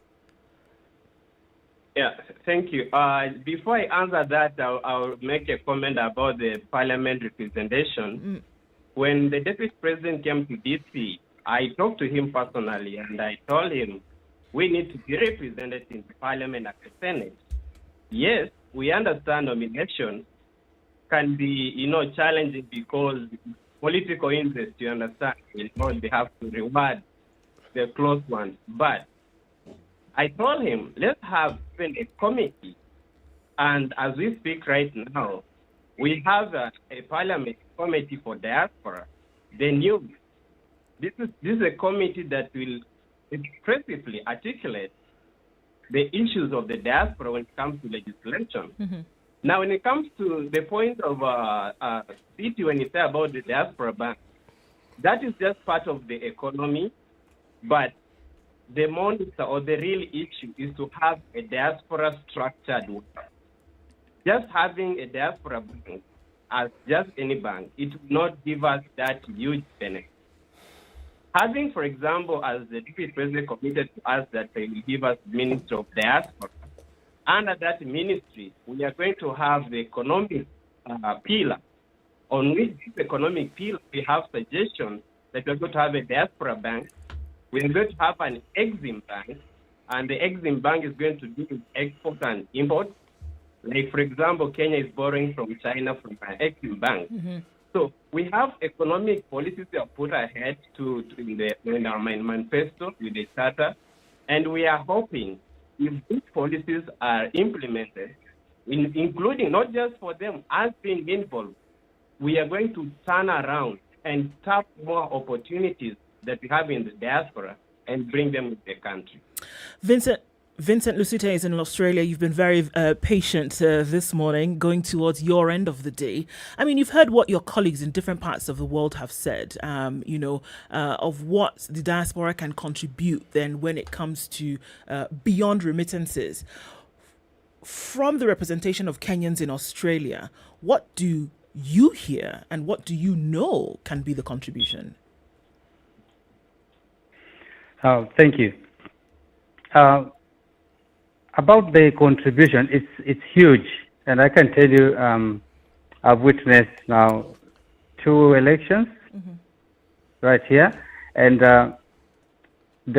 having developed from 2017, of course, to elections, and now people are now going to issue-based election. Like, they want to hear what are we gaining, not just the diaspora, but our people in Kenya, because whatever affects our people back at home affects us indirectly or directly. So people asking about manifestos, about what are the plans, because most of the politicians, they promise things that they will not deliver, and that's history that we cannot run away from that. So I've seen groups come up and support a candidate from gubernatorial races and presidential races. There are people funding their election campaign. And those who are funding such campaigns or promoting such campaigns, they are seeing something that this candidate has in their manifesto or in their plans that is going to be beneficial to our people or to us. Right. Having said that, if a candidate even shows like they are going to be us in diaspora, we might say that we don't need so much from the government per se, but we need information. We need, if we want services. Just for instance, when there was a Huduma number registration, the numbers were massive when they did registration, but when it comes to registering the voters, it's amazing. It's only 10,000. Right. So when they look at that, when the politicians look at that, they tend to ignore the diaspora because they think only 10,000. They look at the registered voters, those are like minute. So they don't concentrate so much on the diaspora policy or the diaspora welfare. But if you look at the bigger picture, they are coming or mentioning the diaspora only when it's coming to economical progress. Like they contribute so much to our economy, so we love them. Okay. But when it comes to what we benefit directly or indirectly from our government, it's like a drop in the ocean, and we only ask for services. What are the services that they're offering to us? What are we benefiting even from when we invest in Kenya? Yes. What are we benefiting? Look at the so many banks and institutions are coming to diaspora, like coming to sell their services here. But no one is regulating that process. No one is regulating that. How is diaspora community not being exploited? No one is cushioning us against that. So we just want the government to be involved. Right. Directly, because we are just an extension of the family back at home. Indeed. And when you look at that, not so many of the candidates have that voice. And those who have it, as one of my colleagues say, it's just for campaign season, and it will be water under the bridge. Danton, even as we wrap up this morning, what are you hoping looking forward that... what are you looking moving forward that will change or that will improve when it comes to diaspora participation across board in the country? Thank you. I think this is the first time we are highly involved when it comes to politics in the country. We range from the previous election and also participated by voting. So as much as we may say politicians will promise us but they will not implement, but the conversation is on. And having the conversation about it, it's a positive indication that something can be done. So I'm hoping that in the next 11 days, as we go to vote, we are going to make a good decision and telling people across the world, those who are going to vote, that choose the candidate, because we are only going to vote for the president. Let us choose the candidate that is going to look into the diaspora issues deeply. The person who is accessible. The person who will come on Zoom or visitors and sit with us down and have a conversation. I mean, it's been great to hear from all of you this morning. I know that our technology let us down, and we would have great to hear your insights, but it's fantastic that we got to hear from you in the capacity that we did. Duncan in the U.S. in Washington, D.C., Danson rather in the U.S. in Washington, D.C., Dr. Isaiah Onyo, who is in the U.K., Vincent in Australia, and Dorothy in Holland. Thanks for being part of the conversation this morning, and we only look forward to the best in the future. Asanteni Sana. Folks, it's 8 o'clock and conversations continue. The latest news from around the world. 94.4 Spice FM.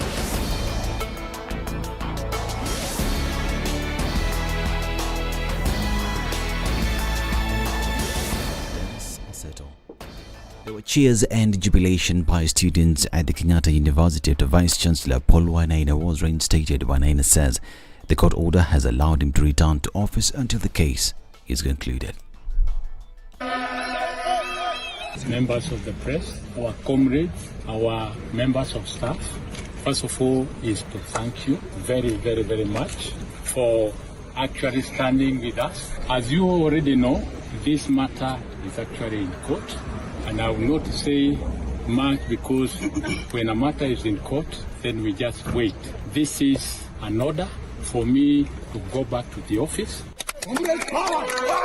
The reason why we are here, the reason why we have been asked to come back is because the court has looked and it thinks that we have a case. The VC had been sacked for failure to respond to a request by Head of Public Service Joseph Kinyua. Kinyua had written a letter on July 4th instructing the council to hand over the institution's title deed, a request the Professor Wainaina declined. Wainaina was replaced with Washeke Wanjohi, who even presided over the graduation Friday last week. The Media Council of Kenya wants Education Cabinet Secretary Professor George Magoha to issue a public apology for allegedly ethnically profiling a female journalist at an event in Nairobi. During the event, Magoha allegedly implied that the said NTV reporter might have ties to outlawed terror group Al-Shabaab, owing to the fact that she was donning a hijab, a garment that is typically worn by Muslim women. In a statement, MCK CEO David Omoyo urged the National Cohesion and Integration Commission to ensure that Magoha issues an unconditional apology, withdraws the unfortunate remarks, and resumes his directives against the smooth operation of the media. And former Nyatike Member of Parliament Eddie Kanyanga was charged with attempted murder in Migori. Appearing before senior magistrate Johnson Mungeti, the former legislator, however, denied the charges as read to him. He is accused of unlawfully attempting to cause death of Justice Ocheng by shooting him using his pistol at Luanda Shopping Centre within Nyatike constituency. He has been released on a cash bail of 300,000 shillings or 1 million shillings bond with same surety. The magistrate set the mention of the case to 25th of August this year. Anyanga, who is contesting to recapture the seat on Upia Party, had his pistol confiscated last week after the incident. The victim was operated on last week to remove the bullet on his hip and now is recuperating in the hospital. And Machakos gubernatorial race has taken a new shape after Chama chose Lindo Secretary General Philippe Saja ditched Nzioka Waita's camp to back Wiper Party candidate Wavinya Ndeti. Waita, who is running on a CCU party ticket, suffered the political blow after Saja declared support for the former Transport and Infrastructure Chief Administrative Secretary. Wavinya, on her part, made the announcement on social media as she lauded Saja, saying she was certain of clinching the county's top seat come August. Now, Interior Cabinet Secretary Fred Matiang'i has dismissed claims by Deputy President William Ruto that the withdrawal of National Police Reservists from the bandit-infested Kerio Valley was meant to punish him. Ruto, who is vying for the presidency under UDA, made the claim at the joint media presidential debate, where he stood alone on the podium after his main challenger Raila Odinga of Azimio La Umoja stayed away. When we came into office in 2016, I called all the leaders from Baringo, Elgeyo Marakwet, Pokot, Samburu, and we had a serious leaders meeting in my office in Karen. Because of that meeting, for about 3 years, we went round, we mobilized all the governors, and we provided National Police Reserve in all those areas. And the situation was under control. But when we came into the handshake arrangement, a false narrative was rolled out that, all these National Police Reservists were actually a militia that William Ruto would use at some point. And all the National Police Reserve were withdrawn.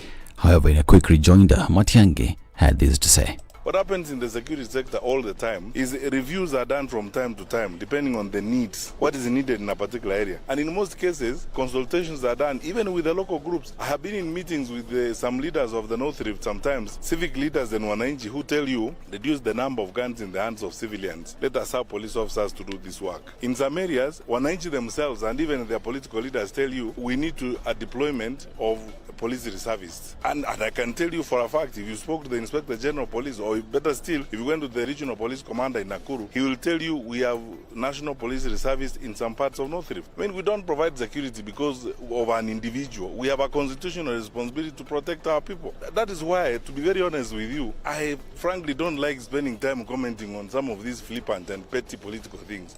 I'm Dennis Aseto. Good morning.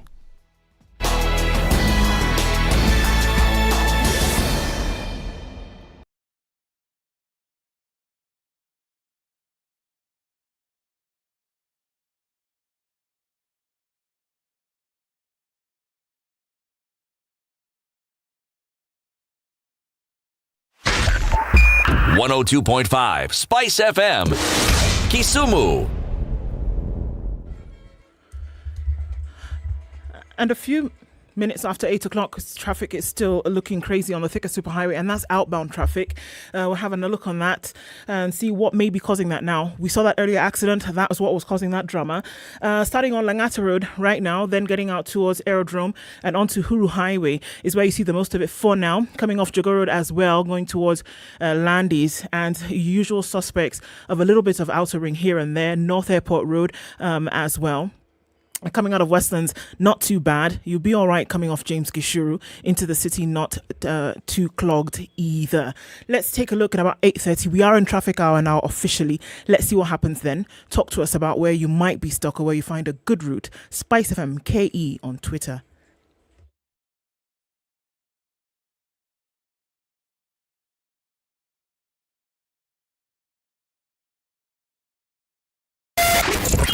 .9 Spice FM, Mombasa.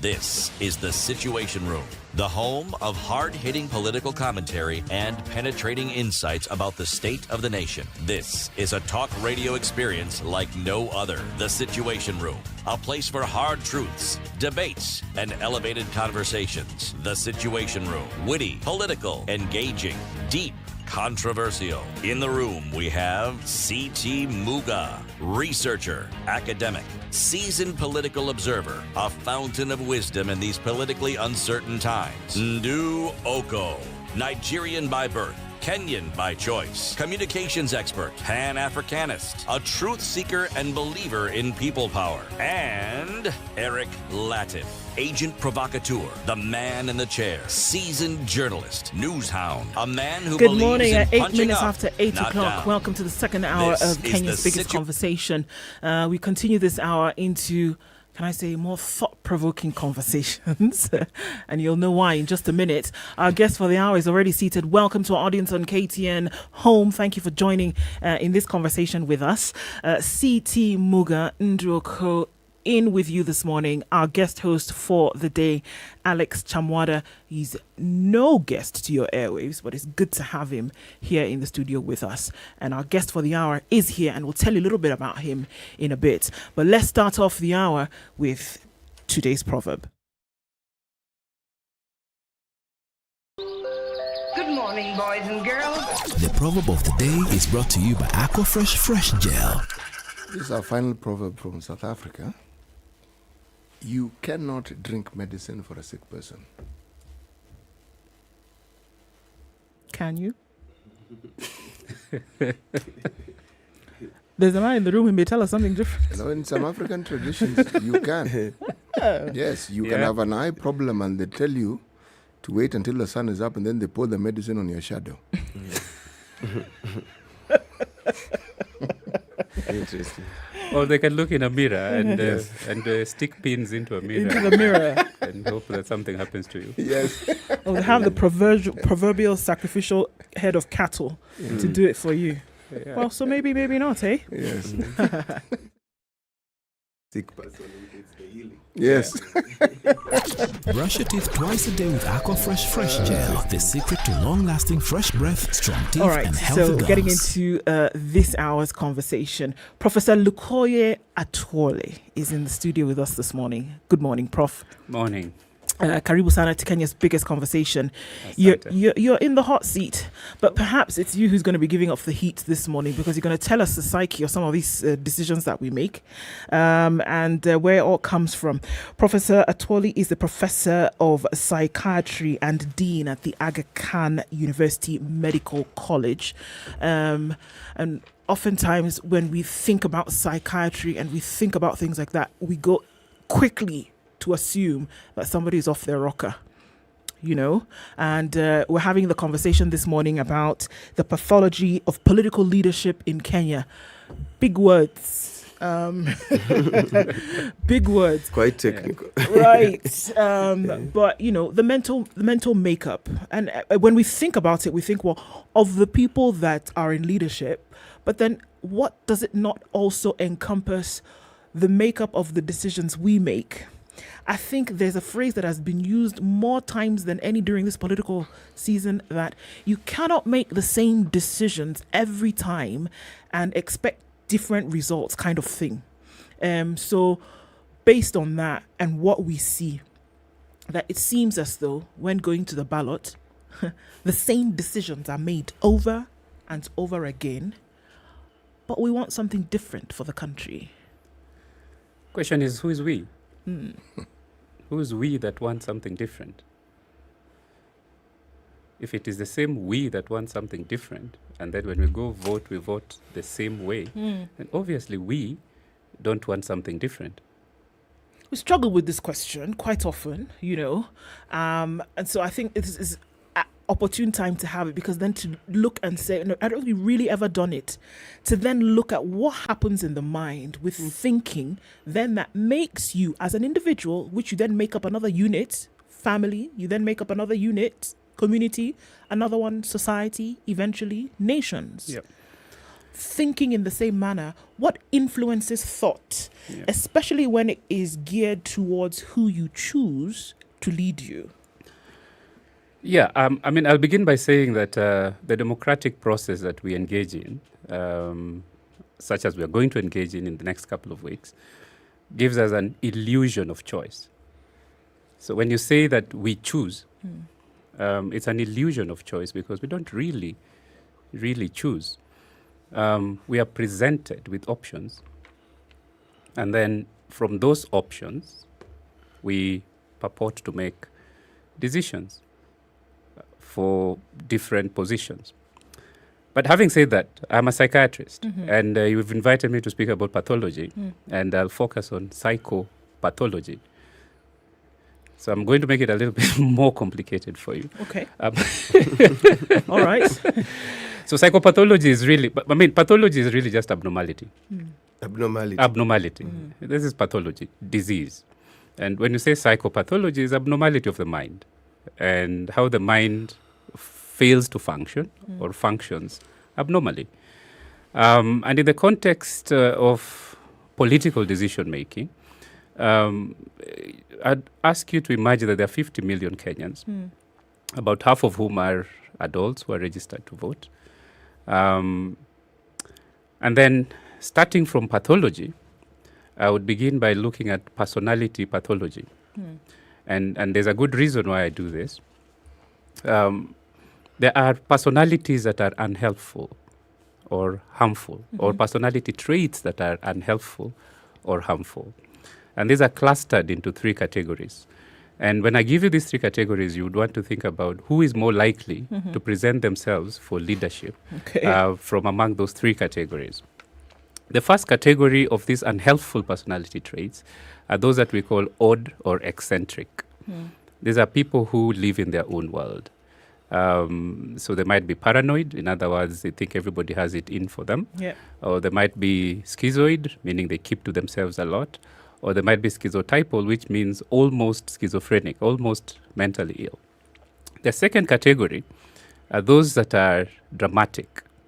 The word is dramatic. And these include those with antisocial personality disorder, those with traits of borderline personality, traits of histrionic personality, and traits of narcissistic personality. So these are people who are dramatic, and they will be the center of attraction. Some of them might enjoy hurting other people. Some of them might enjoy watching other people suffering. But invariably, they want to be the center of attention. The last category are those who have anxious personality types. And so we have avoidant. We have people who are dependent. They can't function on their own. And we have people who are obsessive compulsive. They are basically lost in detail. Now, if you have those 3 categories of personalities, and I ask you, who among those is likely to present themselves for leadership? Which cluster do you think will be most likely to present themselves for leadership? There are those in the second category, cluster B, the dramatic ones. And among those, we have antisocial personalities who enjoy watching people suffering, who have no remorse when they make mistakes, who blame everybody else except themselves for anything that goes wrong. If you ask them, why didn't you do this? They say, I didn't have the power to do it. If you ask them, why did you hurt that person? Well, he deserved it. And so on. No, they have it in for me. Or I'm the one who's supposed to be here. Nobody else is supposed to be here. I'm the only one who can save this country, and so on. So those are the groups of people who present themselves for leadership. Okay? And they are derived from our population. They don't come from Mars. Right. So just remember that they're in our population, and they present themselves, and then we are presented with the illusion of choice to select from among those people. Why is it an illusion? And even I know Siti has a question, because he can already think of individuals who've put themselves up for election today who have fell right into those categories that you described. But I'm not naming names. Of course not. Why is it an illusion, though? It's an illusion because if it were truly a process of looking for and finding the best person to lead a section, a country, a constituency, you might want to have used a different method of identifying those people and asking people to present themselves for leadership and then putting them on a ballot and then asking people to select from among them is not probably the best way of identifying the best people for a job. It is probably the best way of making people feel like they're involved in decision making, making people feel like they're selecting their leaders and so on. But it often churns out the average or often the worst from among the pool. Professor, if I hear you correctly, you have actually just declared that what we consider to be the democratic process is an illusion. But is it not? Is it really? So the illusion with Ndu started by saying that people go and make a choice, and that we make choices, and that we want different, but we keep making the same choices. That there is the illustration of the illusion. Because sitting in this room, we say we want a certain kind of leader. We want a person who will take this country from this place to this place. And then we go into the polling booth and we select the exact opposite of what we have said. Because when we get into the polling booth, firstly, we don't see that person that we have described in this room on the ballot. We don't. What we end up seeing are people who have been selected through various methods, but beginning by putting themselves forward for leadership. And only a certain group of people put themselves up for leadership. Not every citizen will put themselves up for leadership, including the very best people who could be leaders. Most of them will not put themselves up for leadership. And so if you wanted the best person to lead a club, to lead a constituency, to lead a country, asking people to put themselves up for leadership already restricts the choice to only a certain group of people who are most likely to put themselves up for leadership. Is it for the same? Sorry, Alex, go ahead. But the question I have, Professor, is then assuming we chose leaders like the way it's done in the corporate world, interviews, and you have a panel of 4 or 5 choosing on our behalf, does it necessarily translate into good leadership? We've had also absolutely not. Absolutely not. So what I'm saying is we probably have a very good idea about how not to choose the best leader. But we are still experimenting in figuring out which is the best way of selecting the best leader. And that's why everybody's trying all sorts of things. Even in the corporate sector, when they do those methods, they often fail. Sometimes they end up with the most pathetic person who came in and promised heaven and delivers hell. So we are experimenting in finding out who's the best. So every once in a while, we light upon an individual who's the best fit, who is perfect for the position for a period. And let me just probe further. So you've described the various types of leaders and who comes up for leadership. I don't know if we are going into this later, but I would also want to understand the other way, the flip side, the voters. So is there a link, our traits and linking to how we choose leaders? Yeah, there's absolutely. I mean, there's a link because these leaders don't come from Mars. They come from the same population of voters. It's just that if you did an experiment and went into a collection of so-called leaders, even if you selected them as elected leaders, and then randomly selected members of the adult population and compared the two, they're different. They're not the same. However, you'll find that these leaders come from a certain cluster from among the general population. Right. They're not randomly distributed in the general population. And yet, the good traits that you're looking for are randomly distributed in the general population. Even the bad traits are randomly distributed in the general population. But if you go among the leaders, they're a very select group of people with certain traits that they have in common. So while they come from the general population, they do not necessarily represent the general population because of the process by which they emerge and are placed in positions of leadership. Would you then say perhaps that what is spoken of anecdotally and what some form of research has also supported, that people actually like to be led? It is a quirk of human evolution that when people started clustering together and living together in society, in organized society, that those societies that had single powerful leaders were more successful than those that did not have single powerful leaders. And because of conflict and elimination and so on, we ended up more and more with societies that had single powerful leaders engaging each other than societies where people engage at individual levels in a disorganized way. And so we have ended up here where we are today because our societies organize themselves the way they did, and they organize themselves around leaders. So we are a product rather than the ones producing this scenario. But that's an interesting point because, the inverse could be argued because as you lead, those who choose to lead, those of those personality traits, enjoy being in that position.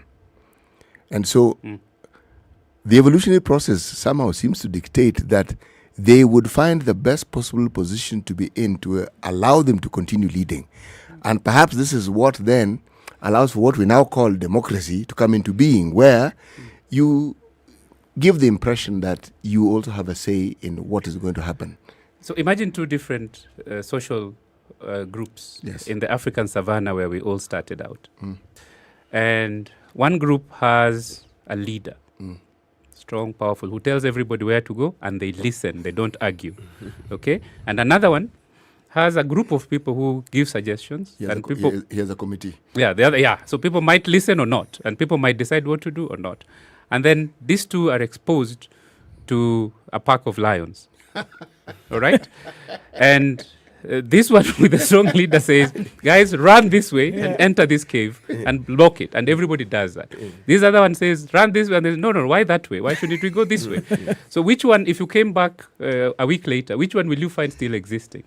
The one who went to the cave, the one with the one stone. And that is the evolutionary process. That's how we were selected. That's how we ended up where we are today. But let me ask, the selection that somebody then puts themselves up for leadership. Yeah.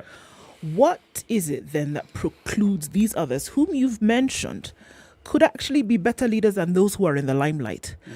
Is it because they fall in these other two categories of anxious or, the odd or eccentric? Yeah. Do they not put themselves up for leadership because they fall in those two categories, or is there something that they do not have? What would be the reasons that you see? So the average person will not put themselves up for leadership. The average person is just focused on what they need to do from the beginning of the day to the end of the day. To get along. To get around and get along and to survive. So it's not something that crosses your mind on an average day that I should put myself up for leadership. No. So it's only a certain group of people who get thoughts like those. And they're the ones that we get. They're the ones we enter. So the vast majority of humans are focused on surviving first. I need to survive this day. And if you have survived, then you focus on thriving. I need to do better than the next guy. And there are different measures of success. Leading people is a measure of success only for a group of people, for a certain subset of humans, not everyone. There are brilliant people out there, very innovative, who come up with all sorts of brilliant ideas, but it never crosses their mind that they should put themselves up for leadership. Every once in a while, accidentally they come into the public limelight because of something they have done. Yeah. And then they're recognized, and some people might push them into positions of leadership with varying degrees of success. So are you saying it's related to wealth and I'm better off than others in this community? I'm driving, I have a good house, I have wealth I need to protect. Is it about wealth? People who are wealthy are likely to be our leaders? So not necessarily, because there are people who are wealthy who are not interested in leadership. And some of them are interested in influencing those leaders, having those people up there doing things, but then I tell them what to do without necessarily putting myself up for leadership. So it's not necessarily wealth. And just remember the way our society is set up, only a certain group of people are likely to get certain amounts of wealth. Not everybody, again. Yeah, the average guy needs to fill his stomach and the stomach of his family and sleep under a roof and cover themselves and be warm, and they're done. But there are examples where in a certain community, it could be women or youth who came up with this campaign and said, we want to pick so and we'll support this guy. They fundraise, they give this guy all the resources, and that person ascends to leadership. And they come from disadvantaged positions, and you find they're now even graduating to the wealthy class of people. But we have this, But that presents yet something, I think, a little more interesting, because you're talking about wealth. Is wealth a means or is it an end? Because at the end of all this, there's this, I'm going to use the word nefarious. It isn't actually nefarious, and it's also transitory, position of what you call power and how you see it. And power and wealth go together. And isn't not it both? necessarily. Not necessarily. Yeah. Not necessarily. But isn't it both? Yes. That it's a means, that this wealth is a means for you to get to the end, which at the end is still the wealth that folks are looking for. Yeah, so I mean, you have to think about wealth. Yeah. What is wealth? Wealth is not necessarily just having a lot of money. No. Yeah, wealth is the ability to influence everything around you in your favor. So that ability, acquiring that power can be a means of wealth. It can. Yes. Yeah. So at the end of the day, some people will pursue wealth in order to use it to influence others as power, and others will pursue power in order to get financial wealth. And we've seen that in this country. The two might be related, but they're not. They're not the same thing.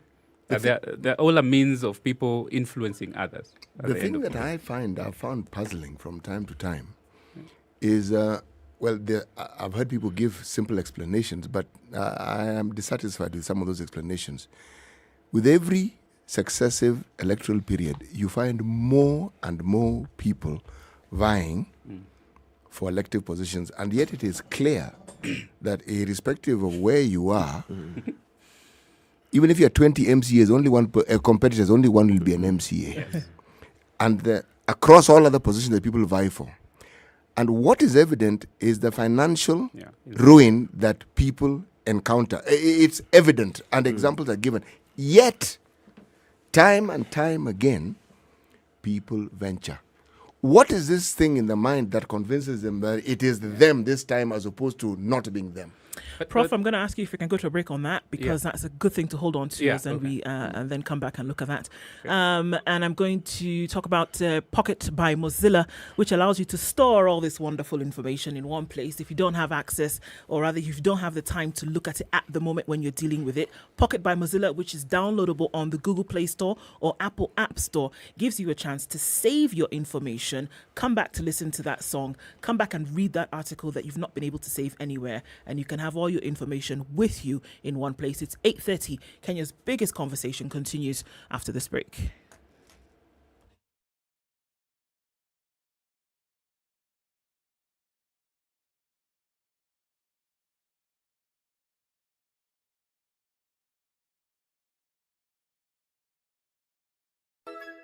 To be Kenyan is to build bonds on shared values, beyond borders, beyond language, beyond tribe, beyond politics. Election bila noma, penda jirani. This message is brought to you by the National Cohesion and Integration Commission, NCIC, in partnership with the Standard Group. Classic soul, R&B, smooth jazz, neo soul, and nostalgic ballads. Make some noise. Yeah! You're listening to Spice FM.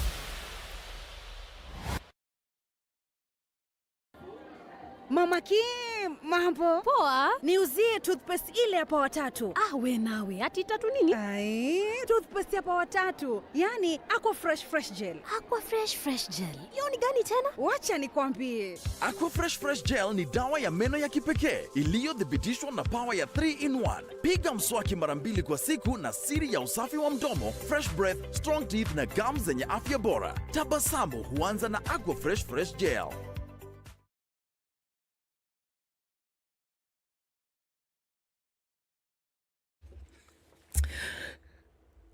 Cloudy conditions in Nairobi at 14. We'll see highs of 21 and we'll see highs of 24 in a partly sunny Nakuru at 15. It's 15 and raining in Nyeri. We'll see highs of 22 in a partly sunny Eldoret.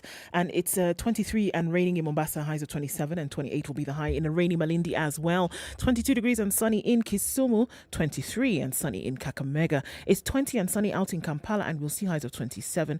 While the sun is out in Dar es Salaam, it'll go to highs of 28. 8 degrees and sunny in Johannesburg. We'll see highs of 19 and lows of 7, and mostly cloudy conditions at 24 in Lagos. It'll go to highs of 28 in a sunny Kinshasa, currently at 19.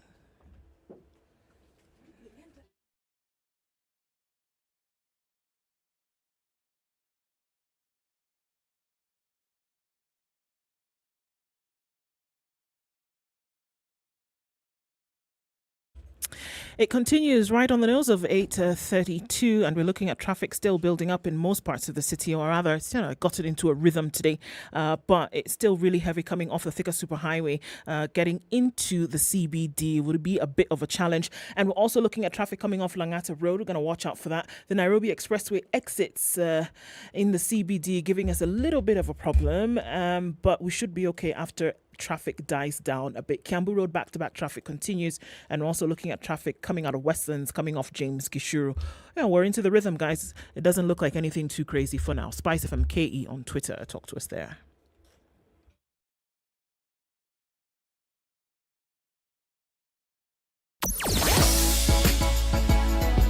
Sugar and spice and everything nice. SpiceFM. Spice up your life. Mature, intelligent talk every morning. Spice up yourself.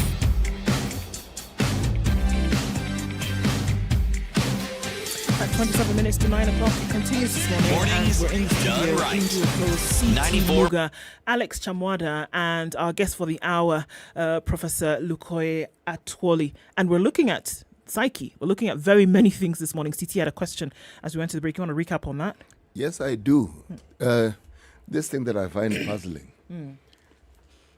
against all the evidence that is available, people vying in increasing numbers every single electoral cycle for elective positions, when it is clear that the attrition rate is really high. The economic damage or catastrophe that befalls the majority of those people is high.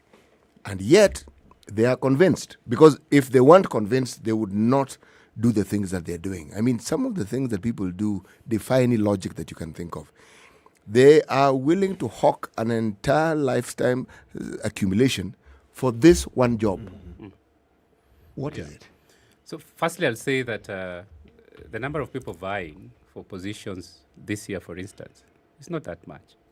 There are a few tens of thousands in a population of tens of millions. Okay, so it's not really like a huge, staggering number of people putting themselves up for leadership. But secondly, you raise a very good point that some people believe, against all evidence to the contrary, that they are going to win or that they're the best for this position and so on. And again, I came to talk about pathology. So this takes me to the realm of mental illness.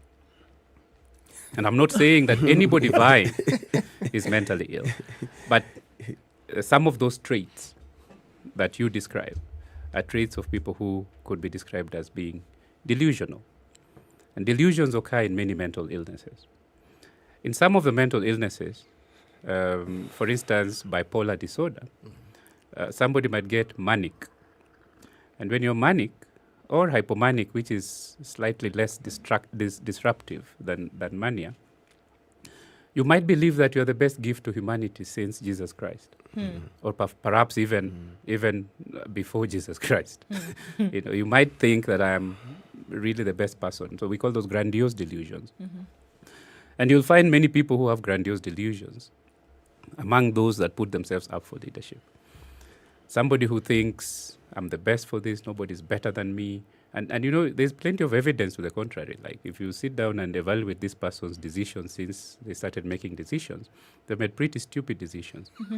But then they still believe that they are the best for this position. So among those 40,000 or so people who are putting themselves up for leadership, there's a good number who are delusional. I mean, whom you can sit down and say, my friend, what are you doing? And they will not be convinced. They will continue. So it's a possibility. We have said that we are doing a national survey on mental health in Kenya. We are planning that now. And right now we work on estimates. And it's been estimated that probably up to 1 in every 4 Kenyan will have suffered from some mental illness or other in their lifetime. And perhaps a half of people who go to hospital in Nairobi and its environs for any reason except mental illness, half of those people have been found to have depression in a study that was conducted by Professor Ndetei a few years ago. So mental illness is pervasive. Access to treatment, diagnosis is poor. So many of us are walking around with undiagnosed mental illness. So are you then saying that decisions being made, and I'm not just talking about political decisions, an everyday decision, how to get around the day, how to, make a decision on work, school for children, etc. And then let's even graduate to the political decision. Every decision that is being made for at least 50% of the population is being made under the pressure of a possible mental illness. Yeah, every decision we make is influenced by a multiplicity of factors, including the state of your mind and the environment in which you find yourself in. Now, if the state of your mind is unstable, and it is for a significant proportion of our population, then that indeed influences the decisions that we make. Is that not a worrying thing? It is worrying, which is why in this country at least, and I'm happy to say 3 years ago, the president, no less than the president himself, yes, standing on a podium on Madaraka Day, declared that we have a crisis in mental health. Yes. And that is true. In fact, it's an understatement saying that we have a crisis. It's an epidemic. It's the magnitude of mental health problems in this country is several orders of magnitude greater than COVID-19. It's several orders of magnitude greater than HIV. Several orders of magnitude greater than TB, malaria. So if you extrapolate, yes, Professor, then it is possible for us to say that decisions you make on whom will lead you then are not normal decisions. What you define as normal. I mean, normal for us is that some people who are not very stable mentally make decisions, and some people who are extremely okay mentally make decisions, and we get the aggregate of that, and that is what we put up as leaders. Professor, the thing that thing that I find disturbing, this morning. You could be slightly unstable. That likelihood exists, yes. You see, I am looking at the surveys. I am looking at the directives from the Ministry of Health and the President to determine our condition and the eminent personalities who are involved in some of these processes. Okay? And then I look at recurring issues that clearly point to mental instability, they increase. We read them every day here. We talk about them every single day. Yes. Now, when we talk about mental health, I have to ask, even with the meager resources, as we like saying that we have, are we saying that what we are doing now is the best that we could do? The question I'm asking is, those who are charged with policy and implementation, what state of mind are these people in? Are they mentally okay? No, because you have a problem, it's an abyss. You can see it. You can see us heading towards it. And beyond telling us this is where we are, nothing. Yeah. So, I'll give credit where it's due.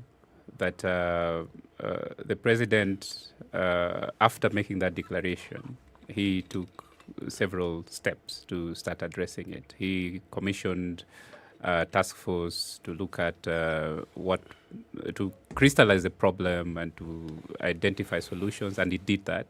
And when he got the report, he's been implementing it.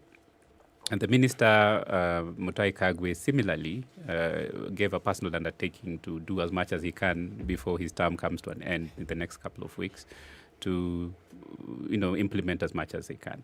And we are hopeful that whoever comes on board after the elections will continue with that. So there is some work going on. Is it the best we can do? Obviously not. We don't invest as much as we can in mental health. Perhaps because, as you say, people have attitudes towards mental health which are informed by their own state of mental health. And I say this with all seriousness, that we do have people with untreated mental illness making decisions for the country in various positions. It's just a fact that you can extrapolate from the fact that a significant majority of our population have untreated mental illness. We elect some of them. We appoint some of them into serious positions of power, but they have untreated mental illness. And some of them have personality disorders. Prof, this is quite thought-provoking. In fact, as I sit here, I'm just asking myself whether I'm mentally okay. Where do I fall? Where do I fall? And you gave us 3 categories of people who seek leadership, the odd, the dramatic, the anxious. And there is this belief that people tend to pick the most dramatic.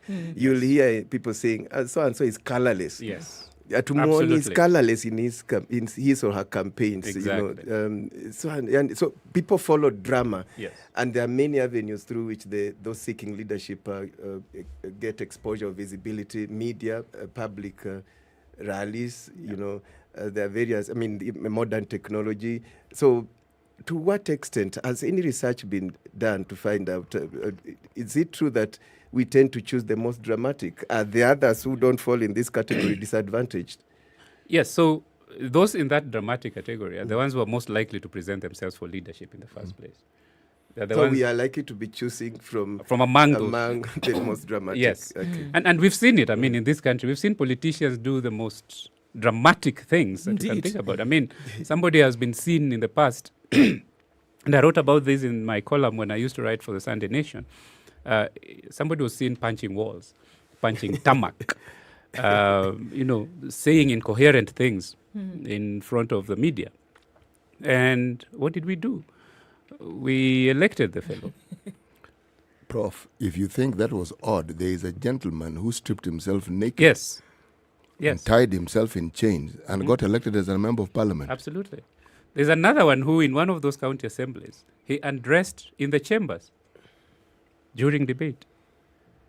Completely undressed himself. One would argue that perhaps he was trying to make a point and he was grabbing attention. He was definitely trying to make a point. Yes. So now, and he did make the point. Does that and does that necessarily lead to the fact that there's something wrong with him? Oh yes. Yeah?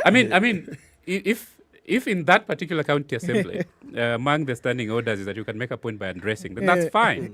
That's fine. But to my knowledge, in that county assembly, they frown upon people walking in undressed, and he did it. So dramatic.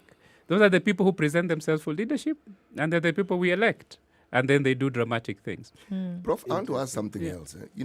Every time one talks about health issues, one thinks of enormous costs involved with health issues. Do decisions have to have that tag? Must that tag be the constant reality that it costs a lot? Can mental health be dealt with at community level, at village level, at community health worker level? I think it's a peculiarity of our Kenyan policy-making landscape that we attach monetary value or cost to every single thing we are planning. In this country, if I'm building a public hospital, the headline will say, Professor Atwoli is building an 80 billion shilling hospital. Of course. He's building a 120 trillion shilling road. He's building a 50 billion shilling SGR, and so on. Normally, one would think that you would say he's building an 80-bed hospital with the following specialized services. He's building a 3-lane highway, 40 kilometers. He's building an airport of this capacity. That's what I would think that people would be looking at. And then you say, okay, so what do I need to do that? But here we start with the amount of money, and then we say building an 8. You can build a 1 room for 20 billion shillings. So when you say a 20 billion shilling hospital, what are you saying? So this is a problem. So when we talk about health, somebody says in order to address the problem of mental health, we will need 40 billion shillings. That's not true. We probably need more, we might need less. But the key thing is, what are we trying to address? Can we deal with mental health problems from the community level? Yes, we can. Because there are certain simple interventions that can be done in the community level to identify people with distress and provide them with support that prevents escalation. There are certain things we can provide in the local health center that people can run there when they're starting to feel unwell and they're taken care of and they go back home without needing to go and see a psychiatrist or a psychologist. And then there are certain services that can be put in county hospitals and at the national level that provide care for the more complicated issues. This need not cost huge amounts of money, but if they do, then that is money well spent. For every $1 you spend on mental health, you make $2 or $3 more. I mean, it's an investment. It's not a cost. And I would argue that for most of the social services that we talk about, health, education, security, we shouldn't be putting the cost ahead of what we want to do, because that then blurs the values. Our values become measured by the amount of money that we're spending on something, and that creates room for corruption. Right. Because then I will inflate the cost and tell you it's more valuable because it is more expensive, instead of thinking about intrinsic value and then think about what I need to get things done. If we were to take a walk into the ideal for a moment and say that, yes, then you have a robust mental health policy that is then being practiced in the country, and that you have people then seeking the care that they need should anything get into the realm of the unbalanced. Would you then, with the things that we have pre-established, would you then be able to say that folks would be making decisions about the things that affect them on a daily basis, leadership, etc., in a more, and I want to use it carefully, proper manner, if the mental health issues have been dealt with? So we have examples of places where people started with values or have set them their systems based on values. And one of the core values is the value of human life, for instance. Saying that before I make any decision, I have to look at its impact on the lives of the people. And in those countries, which I'm not going to name for obvious reasons, in those countries, political contests are not as hot as in countries such as ours, where we are led by money and other considerations. In those countries, people wake up in the morning, go to the post office, vote, and go to work. And then in the evening, while sharing coffee or tea, they check to see who won the election. And when they pass him or her in the streets, they might even not recognize the fellow in those countries, because it's no longer an important decision. It's not a life and death issue. Not a life and death decision. But here, we have twisted those values, and many of those dramatic fellows even over-dramatize in order to win, so that they make money, so that they go and, lord it over everyone else. So it's a total wrong mindset. So I think if we addressed ourselves to a value system, not a value system that is legislated or written in a constitution, but a value system that is really in our hearts, yes, perhaps we'll start making more rational decisions. Because even that guy who is mentally ill, instead of throwing him out there and telling him you're going to become a leader, we might give him help. Sure. And when he gets help, he might think better, and he might even be a better leader in that regard. And if I know that if I didn't sleep well last night, I can walk to a facility next door and speak to someone, and they will explain why I didn't sleep well and help me to sleep well tonight, I'm likely to make better decisions for myself and for my family and for my community. The pressures that people go through on a daily basis, so in some cases, are far from understood. And previously you talked about, so who votes? Who gives these people these positions? And then we many times we've put blame on, you can't take that token from a politician, for example, to be able to vote for. I mean, don't do that. We stand on a high horse sometimes and say that you can't. But we cannot run away from the reality that for some people it is the saving grace on the day, that their children will be able to eat that day because of that token that they've received, however way you choose to look at it. We cannot also then run away from the fact that you remember who has saved you in a situation. And so when you make the decision to give this person your vote, it's not necessarily because you think they're going to do a good job, but in that moment when you needed their help, they helped. How do you reconcile the pressure and then the consequent action? So when a person is voting, the mark they put on the ballot is the end point of a long process that goes beyond the electioneering period. It's a consequence of values that a person has. It's a consequence of the life they have led, the people they hang out with, the things they talk about at the dinner table, and the 200 bob he received. Sure. So you have to weigh that 200 bob he received against the longer line of experiences this person has had and the mindset he carries into that polling booth. And if you think about it like that, then the 200 bob might not be as persuasive in the person's final decision making. So if he decides to vote for this fellow, it might not be because of the 200 bob. It might be because of something else. It might be because this guy is vying against a woman and I don't vote for women. Sure. It might be because this guy speaks another language and I don't speak that language and I'll just not vote for people who don't speak my language. And so on. It might be that I'm voting for him because he looks like me. Rather than the fact that he gave me 200 bob is a bonus. It's a good thing. And the second thing is human beings have the capacity to compartmentalize. It's stupefying. I mean, if you just see, this person might tell you, yeah, you gave me 200 bob, but this one is my brother. So people make decisions based on a long chain of events, and the politician going to give 50 shillings and expecting to win might have to do a little bit more than giving the 50 shillings. If I lived on 100 bob a day and you came and gave me 100 bob, I will take it. That is one day sorted. Especially if I've spent this day in your campaign rally instead of going to Mjengo to make my 100 bob. If you give me the 100 bob, that's what I've earned for today. And I don't blame a person for taking that money. And I just understand that the decision making at the poll will probably not be solely because you gave me 100 bob. Can I throw a little cat among this particular group of pigeons? What role does poverty play in all this? Because I'm actually looking at poverty as a contributory factor to one's mental condition. So poverty is a huge driver for mental ill health and distress. And you know, in our society, poverty is largely constructed. Yes. It's not real. I mean, it's not necessarily a necessary condition. Many of the people we call poor, using World Bank metrics, are not poor.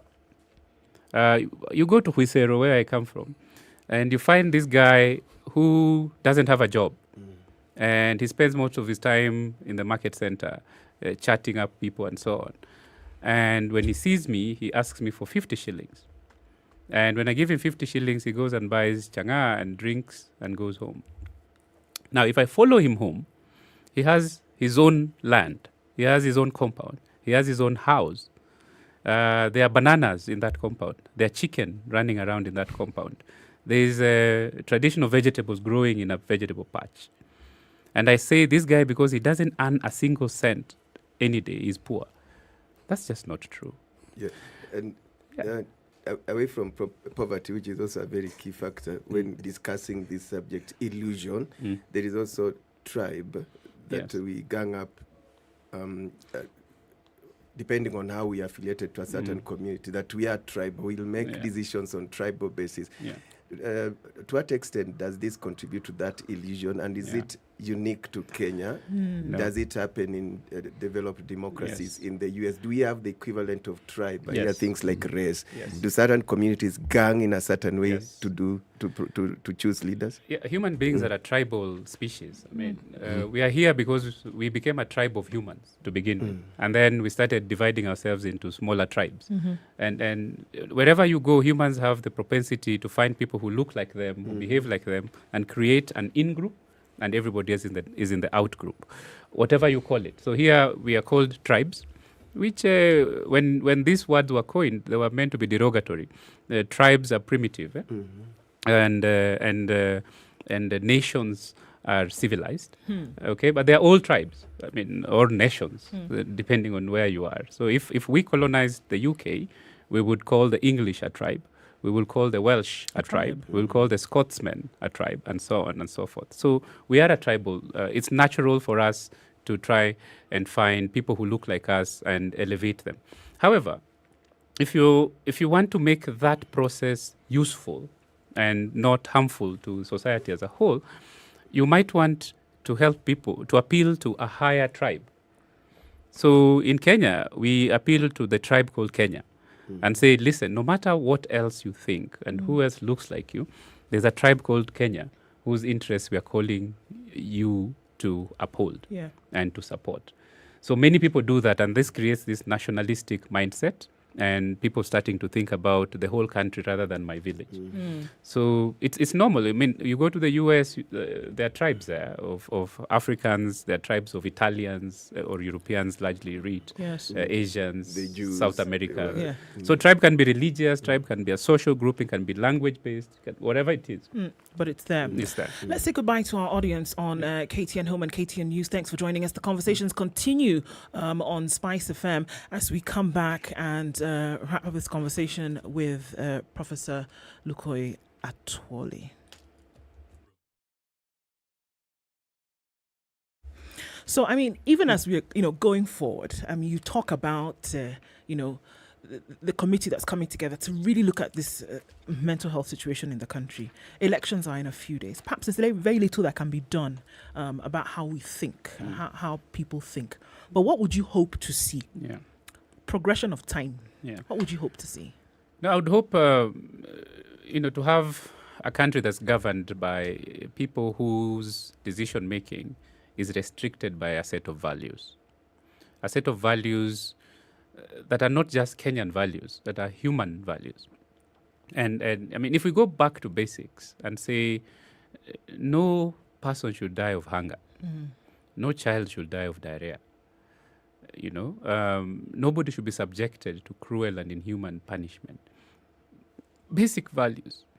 And then we make decisions. I mean, if I'm going to build a road and it's going to cut through this person's land and I'm going to deprive this person of a livelihood, then I have to think about how do I deal with this. If I'm going to make policy and it's going to take money away from essential services, from health, from education, then that decision is a bad decision. And everybody should agree that it's a bad decision, and so on and so forth. So we are not there yet. We are not there yet. And my hope is that we reach a place where everybody in a position of responsibility thinks about these basic things first. What is the implication of what I am doing or what I am deciding on the health of the people whom I purportedly serve? Right. Yeah. I mean, a lot to think about this morning, and quite some comments coming in on that, because it's the realization that this is an issue and something needs to, definitely be done about it. Professor Lukoye Atwoli, who is a professor of psychiatry and dean at the Aga Khan University Medical College. Thanks for being with us this morning. We'd be very interested in continuing this conversation at a later date and seeing the progression of things. Thanks for being with us this morning. The conversations continue. It's 9 a.m. Thank you for having me.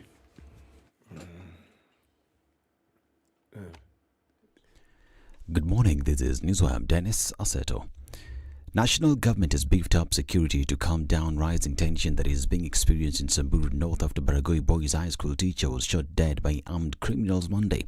Samburu County Commissioner Henry Wafula said that security personnel from different security organs have been deployed in the region. It said that government has launched investigations to establish what might have led to the murder of English and literature teacher. Wafula urged elders from Samburu and Turkana communities to persuade their communities to coexist peacefully. According to him, calm has been restored in Baragoi town following deployment of security officers and efforts made by teams of elders. Mandera County Police Commander Joanna Tonui has warned that the police will not hesitate to arrest politicians spreading hate speech in the region. Speaking while attending an election preparedness and security training, Tonui said campaign rallies should end at 6 p.m. in the evening and candidates should seek permits to conduct campaigns.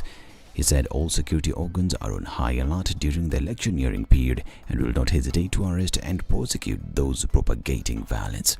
And the High Court is set to rule on a case where Sarai Group has been sued for continuing to operate at Mumia's Sugar Company despite a court order barring the Ugandan firm from undertaking any activity in the Mila. In a hearing, Justice Wilfred Okoin said she will give a ruling today. Haminwa and Haminu advocates through lawyer Jacqueline Chepkemoi Kimeto accused Sarai Group of not obeying the court order that stopped it from operating the sugar miller. The Uganda-based company did not appeal a court ruling that stopped it from operating the sugar miller. And LTS Rashida Van now says there is a need for cardiologists in the country. Speaking in Mombasa, Aman said that lack of experts continues to make sick Kenyans to struggle even more while seeking treatment. But I want to focus on human capacity because this is one of the issues that we grapple with at the ministry, particularly when it comes to specialists. We just do not have enough specialists in this country, and I believe this is the same that we see in many developing countries.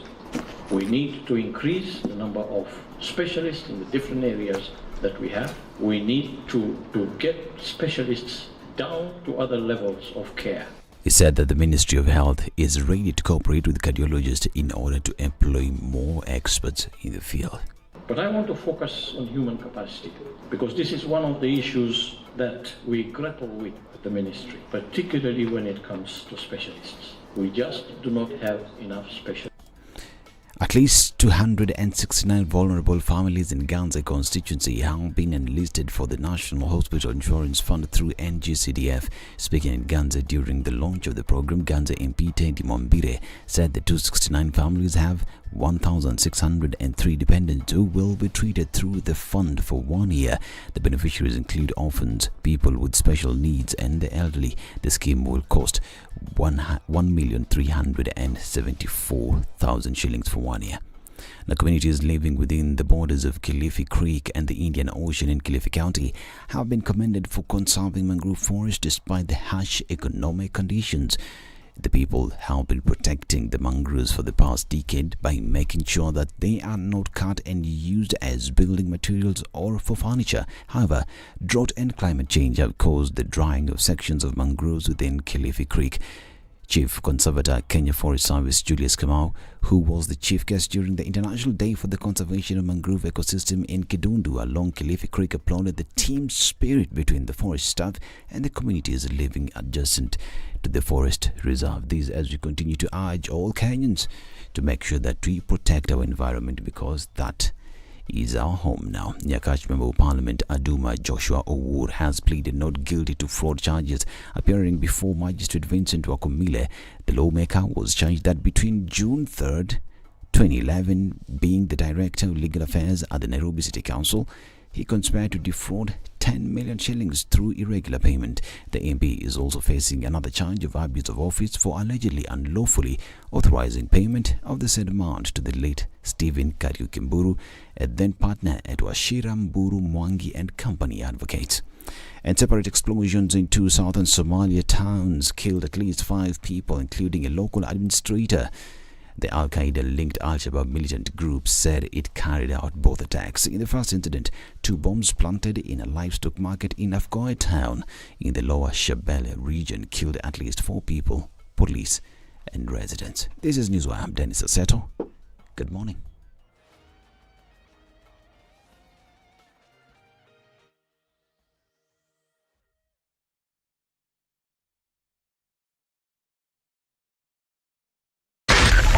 .4 Spice FM, Nairobi.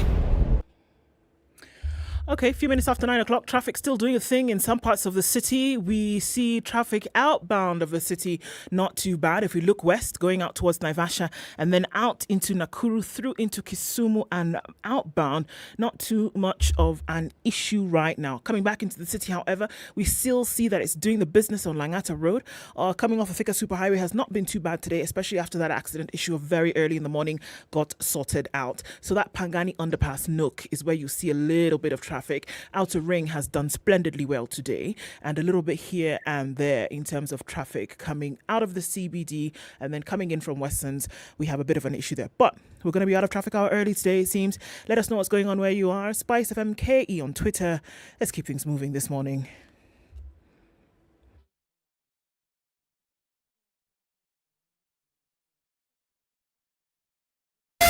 Spice FM, Malindi.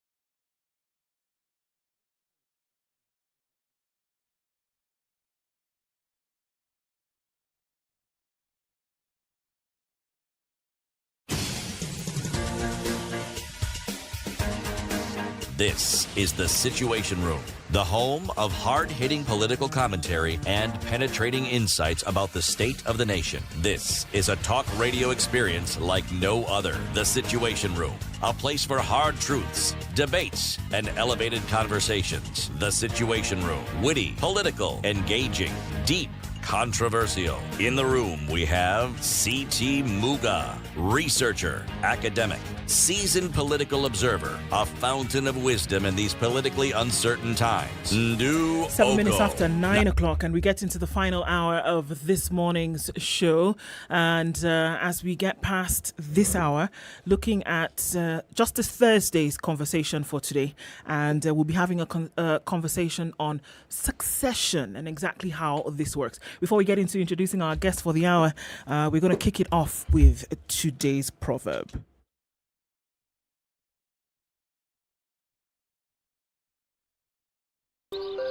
Good morning, boys and girls. The proverb of the day is brought to you by Aquafresh Fresh Gel. You cannot drink medicine for a sick person. You can drink water for yourself. The sick person can drink medicine for themselves. Not you. But you can't do it on their behalf. Okay. Not really. Yeah. Unless, by the way, I thought voila. of an alternative. Okay, here we go. You know how it is when children are young, if you have children, and you want to demonstrate that the medicine that they're being given is not as harmful as they think. So you take a bit of it. You say, see? You see? Yeah. It's not as bad as you think. Not as bad as you think. Yeah. Then the child takes it and swallows it and yells because you clearly didn't tell them the whole truth. You're a liar. You cannot drink medicine for a sick person. No. Yeah. Does it also like imply I'm not responsible for your problems? That is a truly extreme explanation.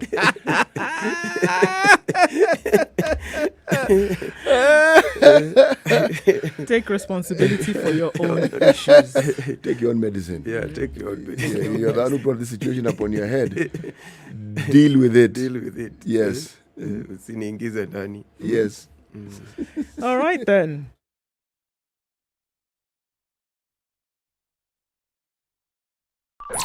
Brush your teeth twice a day with Aquafresh Fresh Gel, the secret to long-lasting fresh breath, strong teeth, All right, and it is healthy Justice gums. Thursday, and we'll be looking at issues having to do with just this. Honorable Judy Omange is the Registrar of the High Court of Kenya, and this hour we'll be having a conversation on expedited determination of succession matters for enhanced access to justice. Succession matters are maybe some of the most delicate, most, sought after issues when it comes to settlement by our courts today.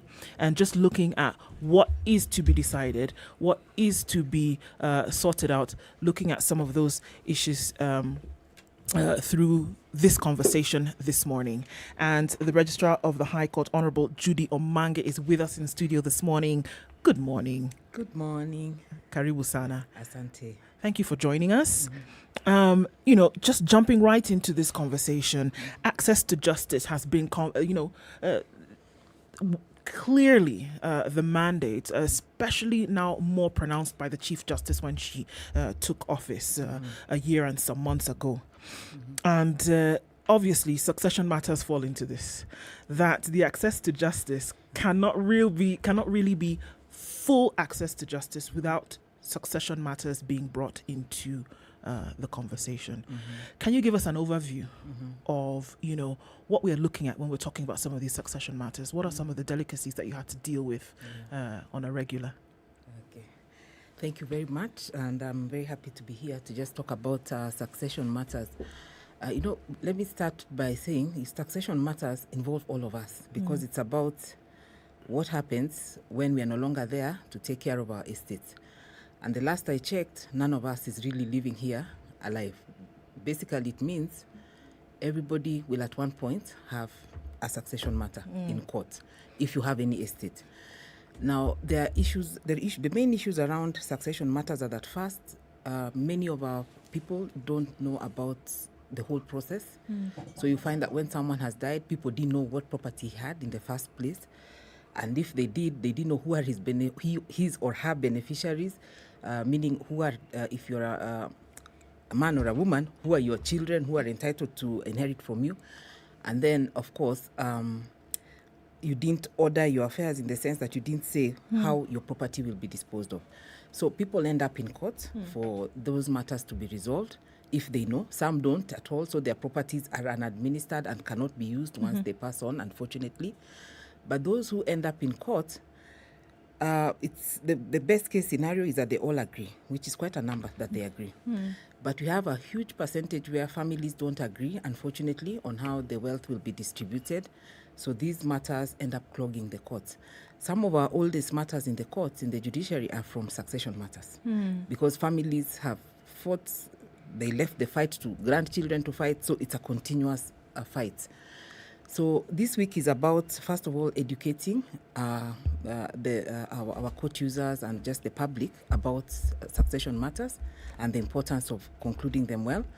But it's also about accelerating the ones which are already in court.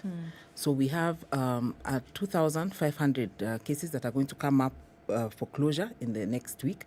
That is where people are not contesting. They just want the court to finish their matters and give a decision. So those will be accelerated next week in service week from 1st to 5th.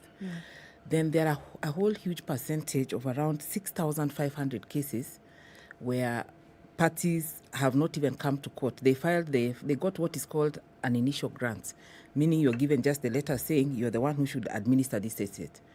But it has not been distributed. They've not come back to court for the court to now say, you get the house, you get the car, you get the property at home, you get the one in town, like that. So those ones, we are going to issue notices to the parties informing them they should come to court and have those cases finalized. And then there's a category, around 900, where are seriously contested. We are sending to mediation.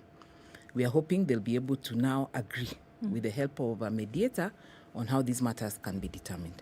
So that's the different approaches we are using to solve some of these cases next week. You know, you mentioned something that, first of all, thank you for coming to the show. Yes. There are certain issues you say which are not contested, and some are contested. Could you expand on this a little bit? Yes. So the ones which are not contested, it means we are all in agreement. If we lost a loved one, they have left property, we are all in agreement. You take the car, you take the house, you take the house in shags, you know. You take the debt. Yeah, yes. You take the. By the way, that is also something that is up for discussion. You take the debts. You know, we are all in agreement, and we are saying all of us. You are the child. You are the wife. Everybody agrees. That is the best case scenario.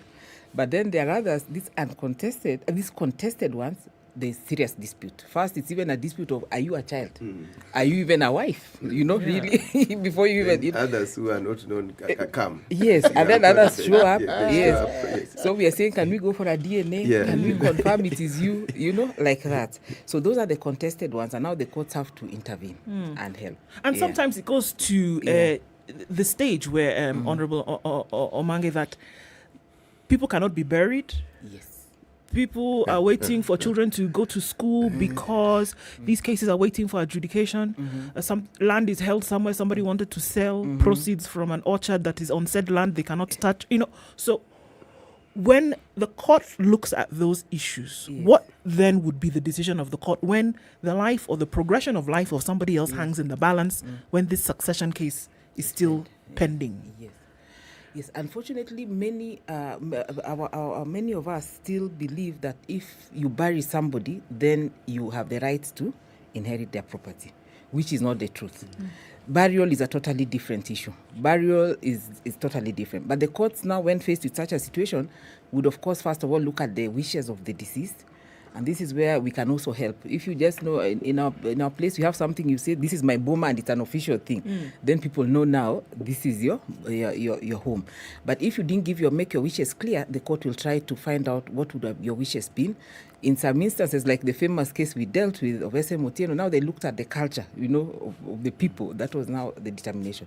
So the courts will resolve that issue, but it is not connected to inheritance, whether you will take the property. But our people believe that if I bury him, that means I'm the wife. Now no one can come and say, And Honorable Mange, you've talked about culture. Yeah. And there have been so many legal reforms. But there still seems to be a clash between culture and law. And you rightly said earlier that there is lack of awareness. To what extent is this culture still a barrier, and how is it relating with the law? Because in many communities, they're likely to tell you if a certain person passed on, the widow in that homestead has nothing. The in-laws come inherit. Some even chase away the widow. So it's a clash between culture and law. How are you dealing with that?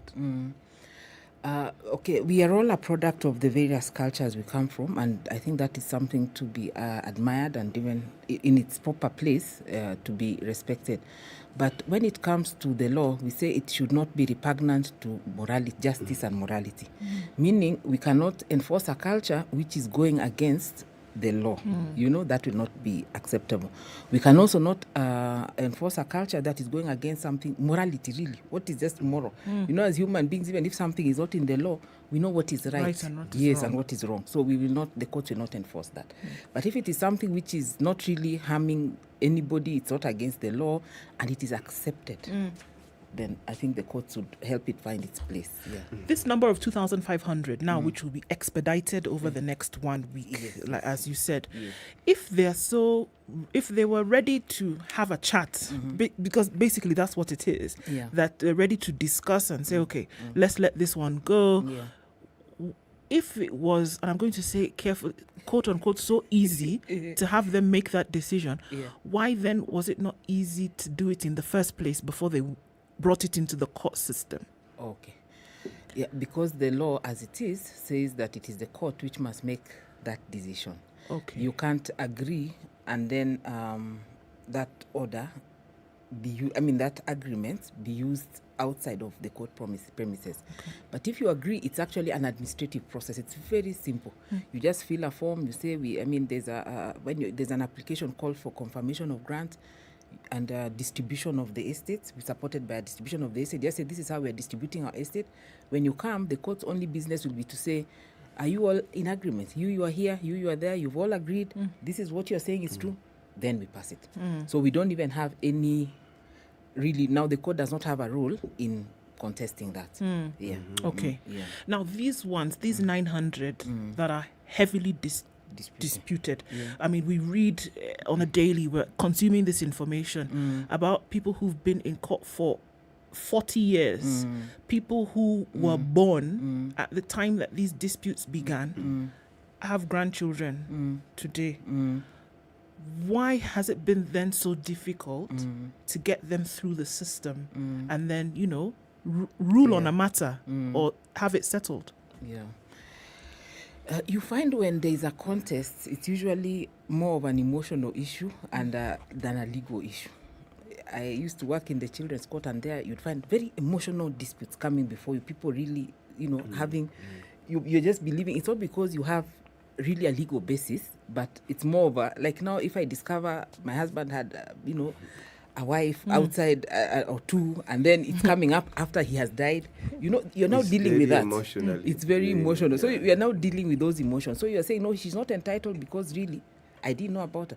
So really, we are dealing with a lot of real human issues that the court is now being asked to process.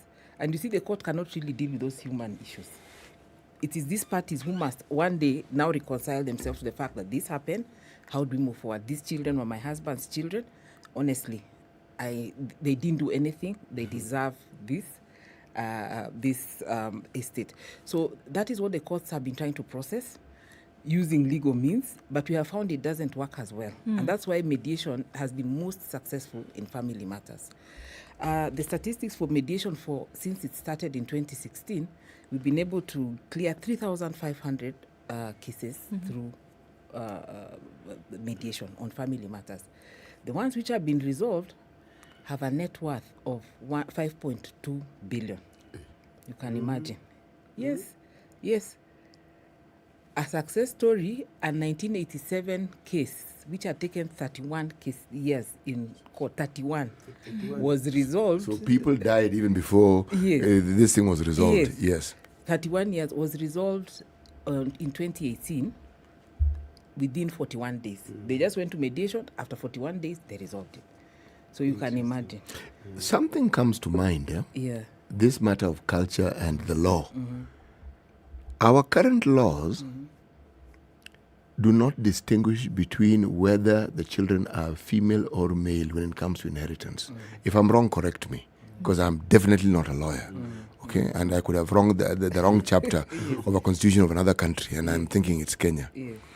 Now, many traditions haven't moved from that position they had before, where women, especially if they had been married, didn't have any rights to any property in the ancestral home that they originally came from. Now, when such matters come to you, now, is it something that the courts would readily deal with, or would they now take it to arbitration almost immediately? Okay, we start from the premise all children are entitled. So the children, if you're a child, whether you're a lady or a gentleman, you are entitled. We give you the chance to agree. If you agree as a family that, the daughter, we're going to give you the money in the bank, this ancestral home, because you're not here, we are taking it elsewhere, we're giving the men, that's fine, we'll go by that. But if you ask the court to agree, to resolve that dispute, then you're likely to have a case where they share the property equally. You know why I mentioned this? It's because the assumption that the lady is already married. What if that marriage doesn't work? That's true. It reminds me of a case. I was involved in producing a documentary on land issues in Western Kenya with a certain NGO. Actually, Roots Kenya, they're quite involved in raising awareness on these issues. We had them I saw them yesterday. Yes. Frida, you are with the Frida. Yes, I was with Frida. So we did that. We were producing a documentary. So I'm in a certain homestead with my videographer and someone from Roots conducting the interview. We saw pangas. Stop. What saved the situation is they know me, Chamada. So it's like, yo, Chamada, yeah, we know you, but stop what you're doing. Yeah. It was a case of the same thing. That a lady was coming to claim her rights. There were their rights in that homestead. They were married. But their in-laws were saying, no, you have land where you went. You can't have land there and have land here. So it's quite a big issue. Yeah. But I would use this to just ask another question related to this. Who are the key players who can help out in solving these matters, apart from the judiciary? We know chiefs play quite a big role in this matter, but who are the key players, whether government, non-governmental? Okay. So the key players in managing succession cases, mainly they are forms you fill, and they're the only category of cases where you just have forms to fill. So anybody, if you have the right information, you can fill the forms. But again, the issue of knowledge is a problem. Then they come to the courts. We gazette them. I'm the principal registrar, meaning all matters in succession matters across the country are brought to a registry that I run to confirm whether there's another one. So once we confirm there's no other, we issue with a form, and it is gazetted in the government printers. The government printers is, of course, we know the government printers. They have a gazette notice where they put all the cases. So I think you've seen those cases. Yeah. They appear in one schedule. We agreed with them. They will be publishing them maybe twice a month in one gazette notice. So the government printer is a stakeholder. But after that, you come back to court. We issue with the grant. After 6 months, you come for confirmation.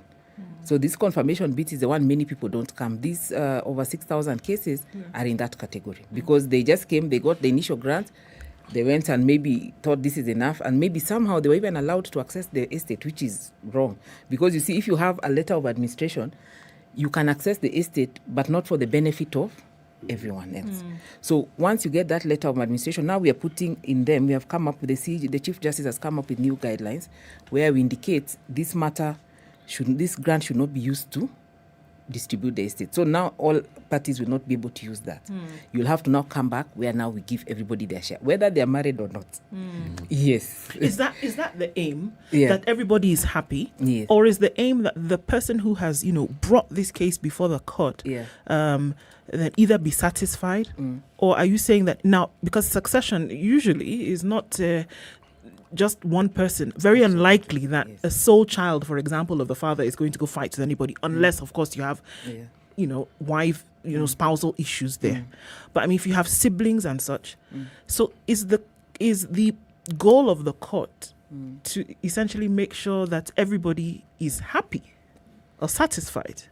The goal of the court is to ensure that the property of the deceased is used in a way that everybody who was his dependent on him benefits from it. Okay. So we do not want it just to be administered that you've taken it, now you've gone and used the grant alone, so you're happy yourself. We are concerned about those others, the many others whom you're coming on behalf of to court. That's why in this confirmation process, they all come.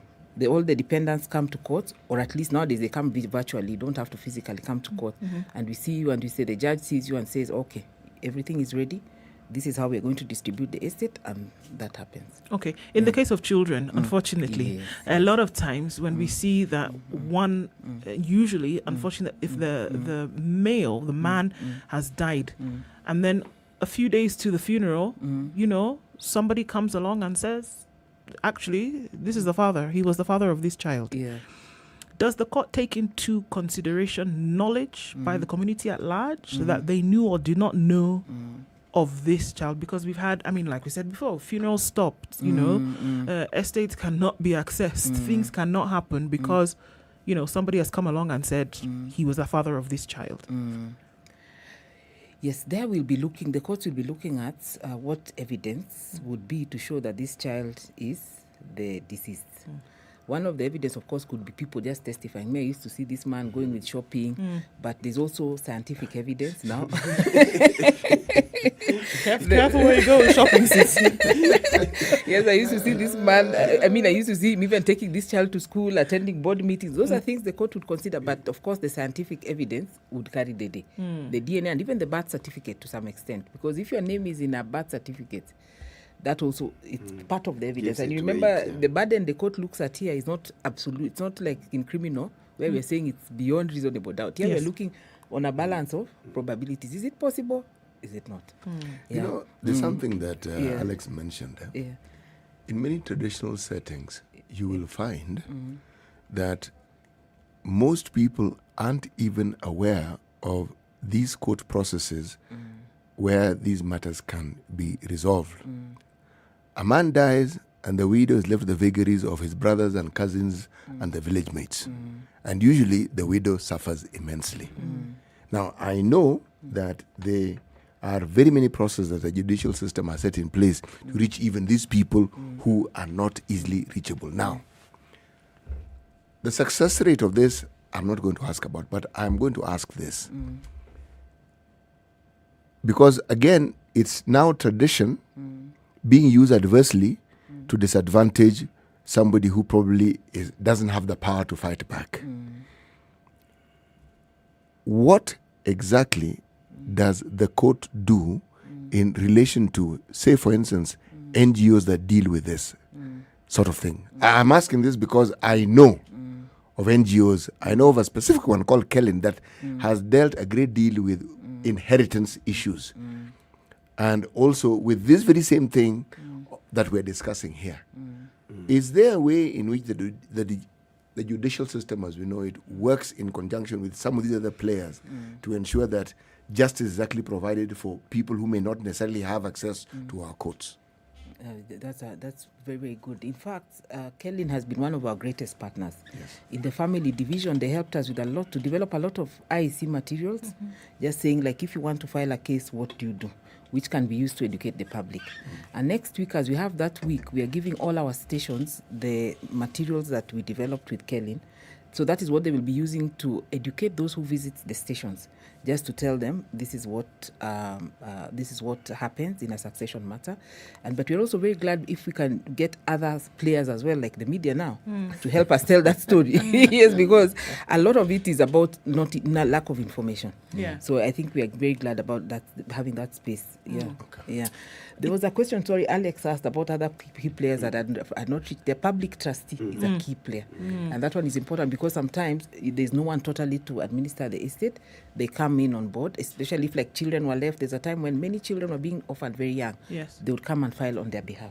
So they are very, very key stakeholders. Yes. All right. Let's take a break and take a look at weather and traffic and business news. And then we'll come back. We are in the studio today with Honorable Judy Omange, and we're looking at succession in terms of the court judicial process and expediting a lot of those cases that are in the courts today. It's 28 minutes to 10 o'clock. The conversation continues after this.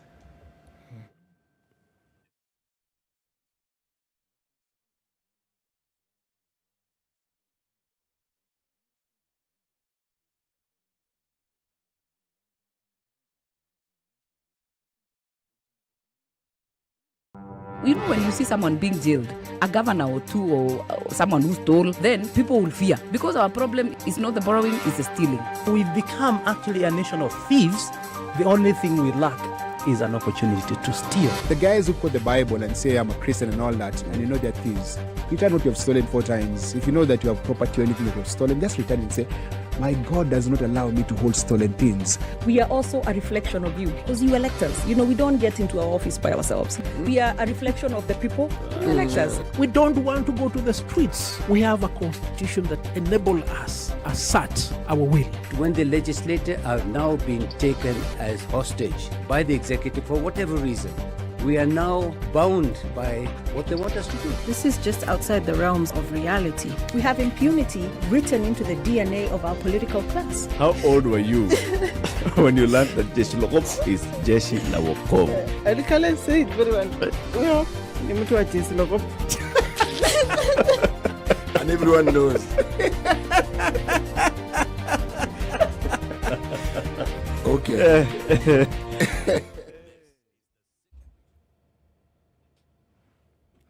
Cloudy conditions at 15 in Nairobi. We'll see highs of 21 and we'll see highs of 24 in a mostly sunny Nakuru at 15.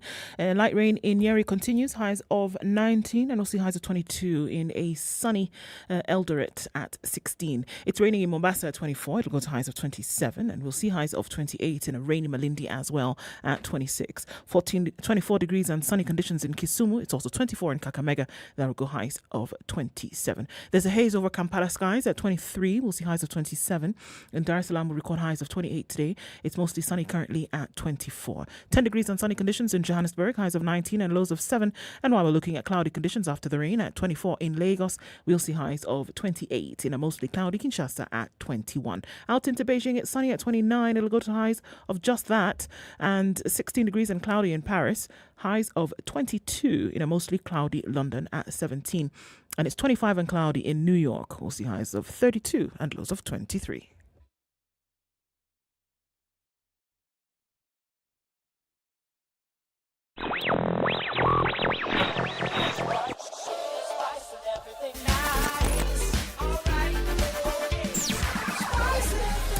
Okay, the clock tells us that we're out of traffic hour. Just a little bit here and there on Kiambu Road going into the city.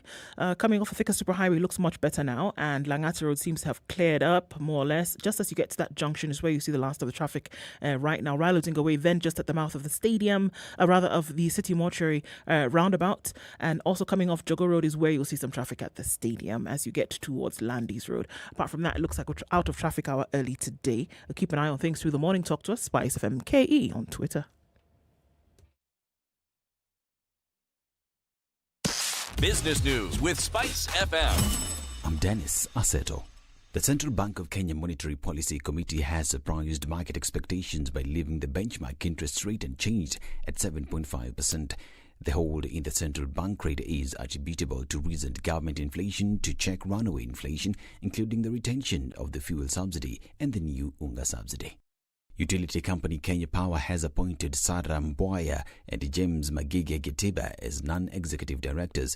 Sarah Mbwaya is an electronics engineer who serves as an independent director of Limuru Tea PLC and the country chair of African Women in Energy and Power. Meanwhile, James Magige Getiba served as a military assistant to the Chief of General Staff, Kenya Armed Forces. The appointment of the two comes in the background of exits by board members including Elizabeth Rogo, Abdurazak Ali and Caroline Kitonyi Wayaki, who resigned at the end of May. East African Breweries Limited has more than doubled its full-year profit to 15.6 billion shillings from 7 billion shillings in the financial year ended June 2021. The 123% rise in earnings is primarily tied to the near-full recovery of sales following the withdrawal of most COVID-19 related restrictions last year, which had limited the operations of bars and entertainment spots. KCB Group has raised interest rates for its savings accounts as it seeks to strengthen long-term deposit keeping by customers. KCB says it has raised the annual return on KCB Gold Lock savings account to 7.5% from 6%. Local second car dealers as well as lawyers are said to be probed over potential links to money laundering. This is according to a new report dubbed Money Laundering and Terrorism Financing National Risk Assessment, which has recommended that the dealers and lawyers be subjected to AML/CFT requirements. The motor vehicle dealers industry has been flagged as a sector highly vulnerable to money laundering and terrorism financing abuse. For Spice Business, I'm Dennis Aseto. Spice FM Business. Spice FM. Spice up your life. Mature, intelligent talk every morning. Spice up yourself.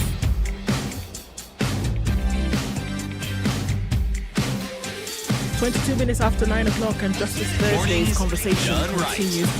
94.4. Alex Chamada, who's our guest host for today, and the Honourable Judy Omange, who is a registrar at the High Court, and asking ourselves questions today, really opening up this conversation about succession judgments in the country and the adjudication of them. Going into this week from the 1st to the 5th of August, Honourable Omange, why was the decision taken to focus specifically on this? Okay. Yes, the Chief Justice has launched a blueprint called Social Transformation Through Access to Justice. And basically it's about, as we access justice, can we also bring about social transformation? And this week, the focus on succession matters is number one, because we just want to expedite the hearing of these matters for a very, very crucial category of court users.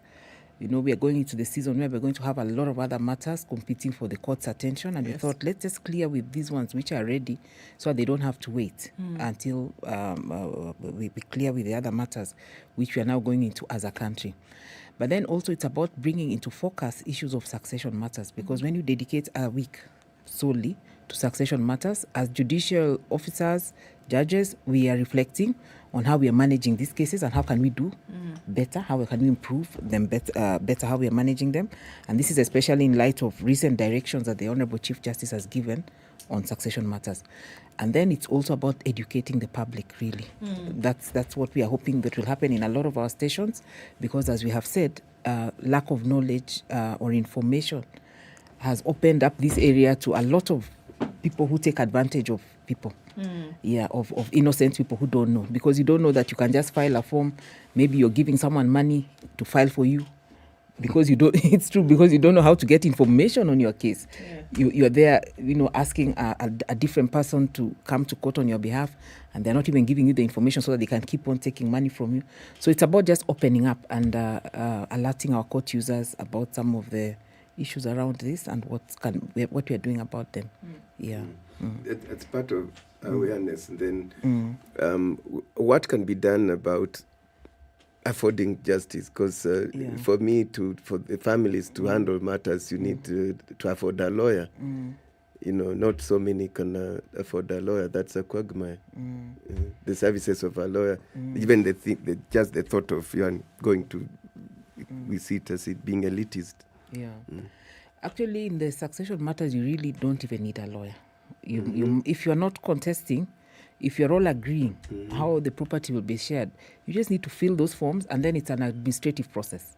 Like I said, it only gets to the judge the day you're going to confirm. Yeah, so if you are able, and those forms are self-explanatory, like you can be able to fill them for yourselves. I think it's more of information on how to get that information that is a problem. But it's one where you can do very easily without a lawyer. But if you do need a lawyer, there are quite a number of NGOs, I think, like we have mentioned, which are able to give support in that area. Yeah. But you see, where you don't need a lawyer is where you agree. Yes, where you agree, yeah. Maybe that this brother, the sister are fighting. They need lawyers, that's different. Yes. Yeah, now where there's a fight, then you might need a lawyer. But even then, very many people come to court without lawyers. We see succession matters. You find many people just come and say, no, I don't think they should get this estate because of ABCD. And you see, you'll be asked by the court to give your evidence, and they give it, and then the court makes a determination. So now educators, educators, when we talk about succession and all these challenges, is it just about land and property? Are there other areas? I'm not an expert.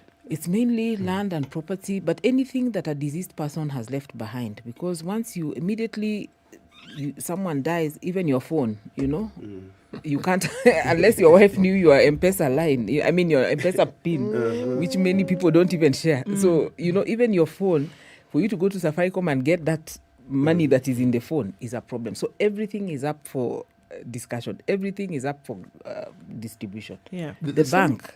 Yeah. Mentioned, in fact, you've actually gone to where I was going, the bank. Yes. I remember having a conversation with one of my bank managers, and she was expressing something she had struggled with, and struggled because there was nothing she could do. A client dies, has a lot of money in the bank. The wife is not aware. But the wife is also an account holder. And so the wife comes and she was saying the struggle was, I know how much money this person has, but I cannot tell the wife. And the facility the wife is seeking, I also cannot give because she doesn't qualify. And yet, I know. Were they joint bank account holders? The joint account is the one which didn't have money. Okay? The wife herself had her own account. But this gentleman had many other accounts because he was a businessman. And the accounts had lots of money. But the wife was not a signatory. Now, what happens in cases where the family doesn't know what somebody owns and they pass away?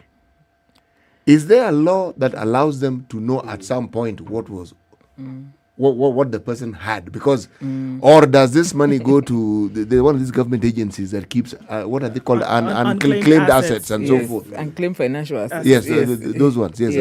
And when it goes there, then what do they do? Does the family ever get to a point where they can benefit from some of these things? Unfortunately, that's now the problem. Like we started by saying that if you don't tell your wife what you own, now it's actually a product. It's a case for going to the unclaimed financial assets. And once it goes there, they're holding billions. Actually, they're holding billions. They told us, They told you that, yes, isn't it? Yes, they did. They're holding billions. So you can imagine, it's because we are not open about what we own. We should have at least that friend who, even if you don't trust your wife, that friend, but I can, because if you can imagine, if you had a joint account, okay, even I don't have one, but if you had a joint account which was operational by both of you. Do not worry, you're not alone. City, maybe you have one. So if you have a joint account where each of you can operate it, you see, even if your wife or your husband dies, then they can be able to now continue with it. There is no problem. And even the property, there's a way you can own your property jointly, so that now even if one of you dies, the other one now, it goes automatically to you in an ideal world. But because it's not an ideal world, we should ensure that property someone knows, someone who can come, at least a friend. Because otherwise, of course, eventually we will benefit from it as the people of Kenya. Because eventually, I think Unclaimed will give us those assets. The reason why I'm asking this, it goes even beyond that. Because, for instance, you have absentee landlords, people who've owned land, property, maybe they traveled abroad, they never came back, and those things now, again, revert to the state. Now, the question I'm asking is, are you saying we do not have a law which doesn't find a way of letting the family benefit? Because you know the individual, you even know who the family members are. Oh, so that now they, like in your case, the bank would now be allowed to disclose. I think maybe that's one of the things we can look at in terms of changing our, yes, our because, legal regime. Yeah, because it isn't that it isn't a pointer to anything negative that they were probably not getting along. It's just the way African men function. Yes, they keep very many things to themselves, just like they keep second and third wives to themselves until the day Why they do die. they do Because they fear the first wives. Yes, you dare not. Yes, but the point is, shouldn't there be a way of getting the family to benefit from this? If the end goal, like you said, Justice Omange, is to say at the end, what we are trying to do is make sure that this estate will benefit all parties involved. Because here we are looking at a situation where, I mean, and they did tell us that unclaimed assets, unfortunately, the majority of cases of unclaimed assets, people who have died, you know, and the law precludes them from then sharing this money until all the documentation is in order. Yes. Now, isn't there a way to, avoid such a situation in the future by amending so that it allows that in the case of death and there was no previous, sharing of this information, that then the law can step in to say, should you prove that you are actually the, children and spouse of said individual, that then this property, this estate, these funds can then go towards the end goal of the judiciary in the first place. Actually, that would be it's a good end goal. And even now, the unclaimed financial assets, they're working very closely with us in the judiciary to help us try and tie the knots towards some of these, tracing some of these properties. But even a better way of doing it would be to compel anybody who has access to such an estate to declare it. If they know someone has died, they're the ones who now are declaring it without waiting for the widow to come. Of course, that's presupposing they know someone has died. Because you could be in a case like, in the bank, they might not know. This one, maybe your case, they knew. The case I was being told of. That one, they knew. They knew. Yes. Because those two used to come to the bank together. Yeah. But the manager also knew that this man has accounts. But what they didn't know was the wife had no knowledge. And they have a confidentiality They cannot. clause. They as cannot a customer, you have a confidentiality clause. The bank cannot reveal your information. So I think that is what we can look at, especially in the banking industry. Yes. Can that law be amended so that once somebody has passed on, the bank manager can now disclose to their nearest people they know about that? I think that would really be a way forward. What was also niggling at the back of my mind was, say someone dies and leaves, we're talking of estate. The estate they leave is in the negative, is in the red. They leave debts. They leave debts, yeah. Yes. Now, if the family is not known, so it means whoever they owed money, well, too bad. Or is it? The point is, no. People who are owed money don't let things go like that. It is true. No, they don't. They will follow up. See, in fact, what you're saying is true. There are people who they had so many debts, nobody wants to take out letters of administration. So they know they have passed, because once you take out the letters of administration, the knife cuts both ways. Now you are also they know who to follow. Yes. So people now refuse and they have to come to court. There's something called a citation.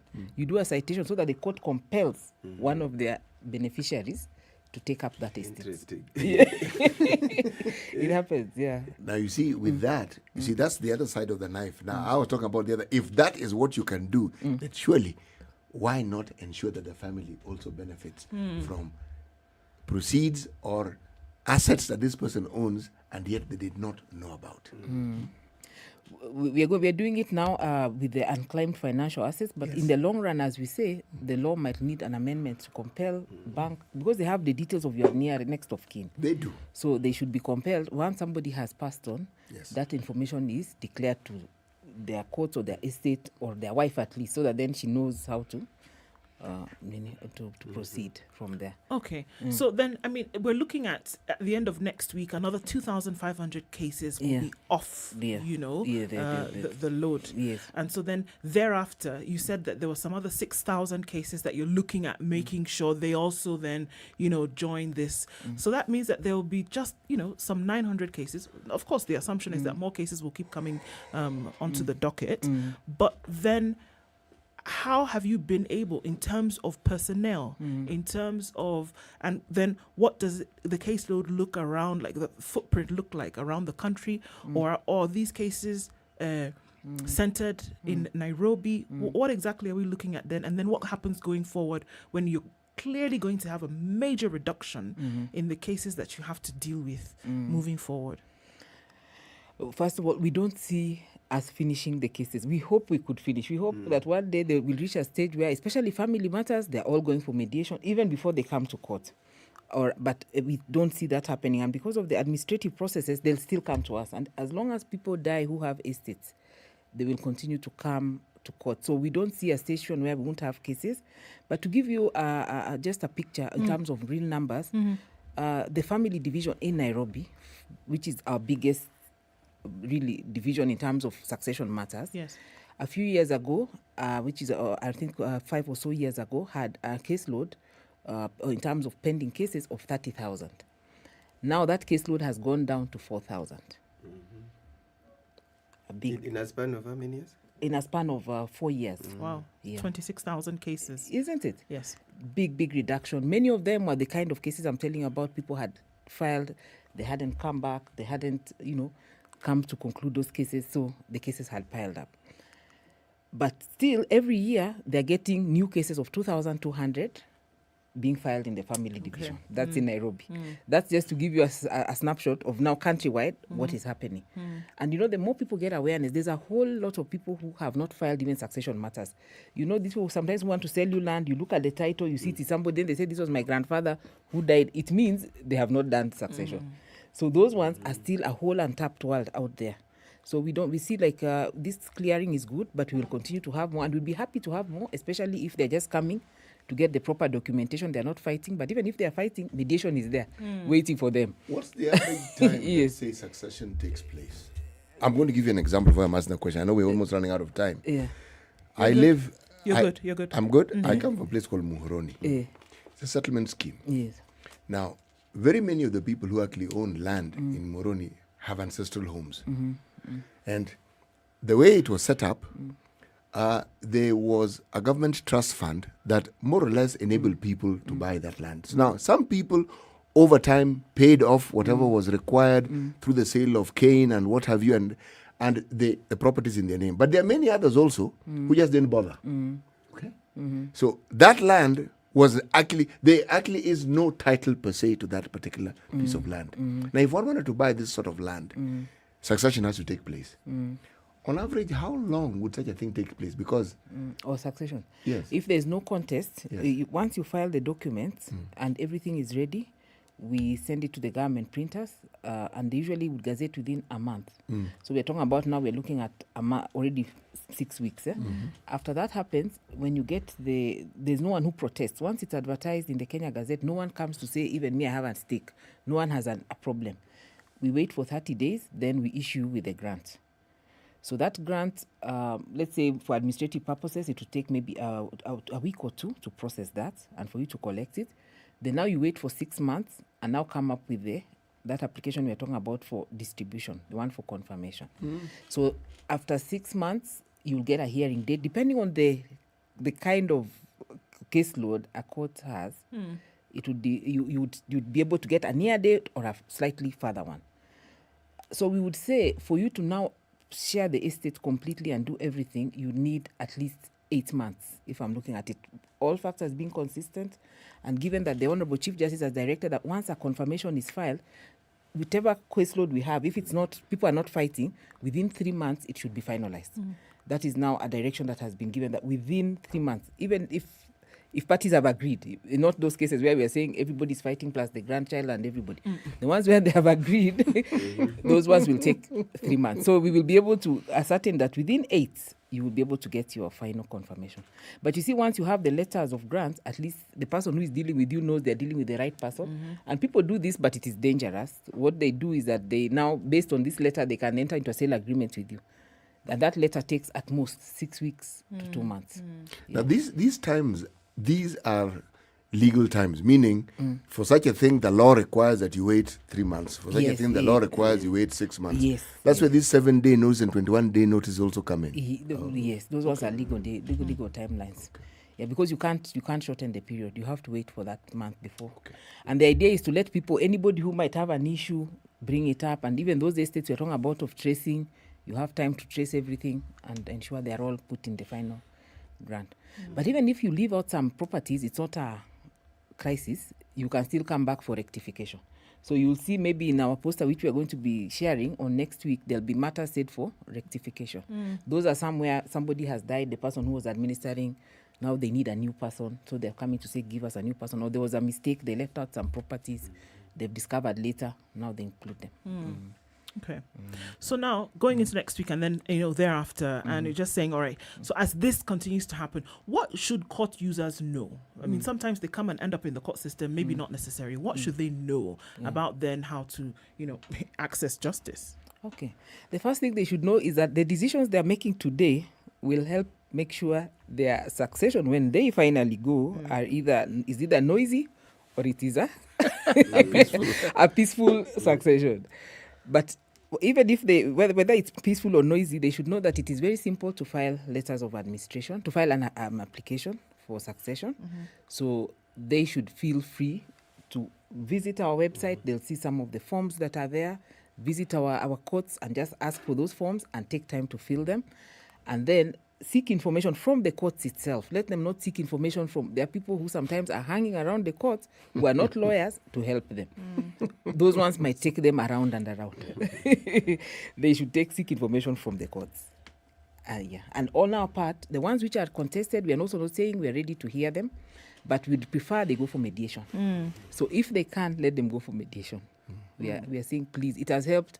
So far, 3,500 cases have been dealt with. Yes. Theirs can be one of them. Indeed. So let them accept to go for mediation, give it a chance. Because even if a court decides on one family-related issue today, tomorrow, who is there going to decide? The family will still have to come and decide. Like if you're fighting over a child, access to a child, we can give you today access and say, you have him on Sundays, you have him on Monday. Yes. But now tomorrow, if the child is sick in hospital, will you run to the courts?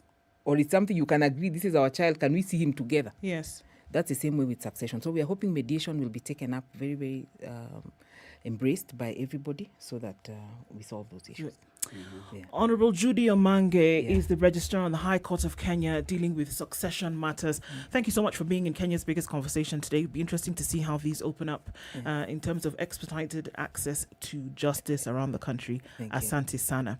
It's been a good day having this conversation with you. Alex Shamwada has been our guest host for today. Alex, it's been really good to see you and have you.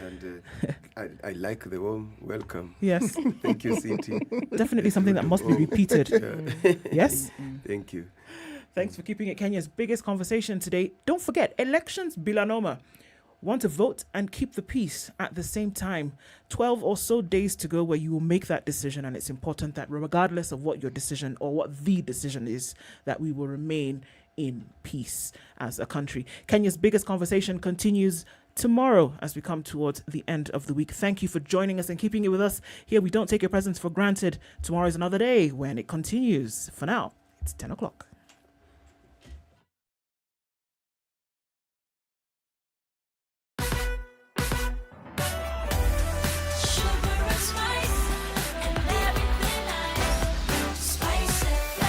Spice up your life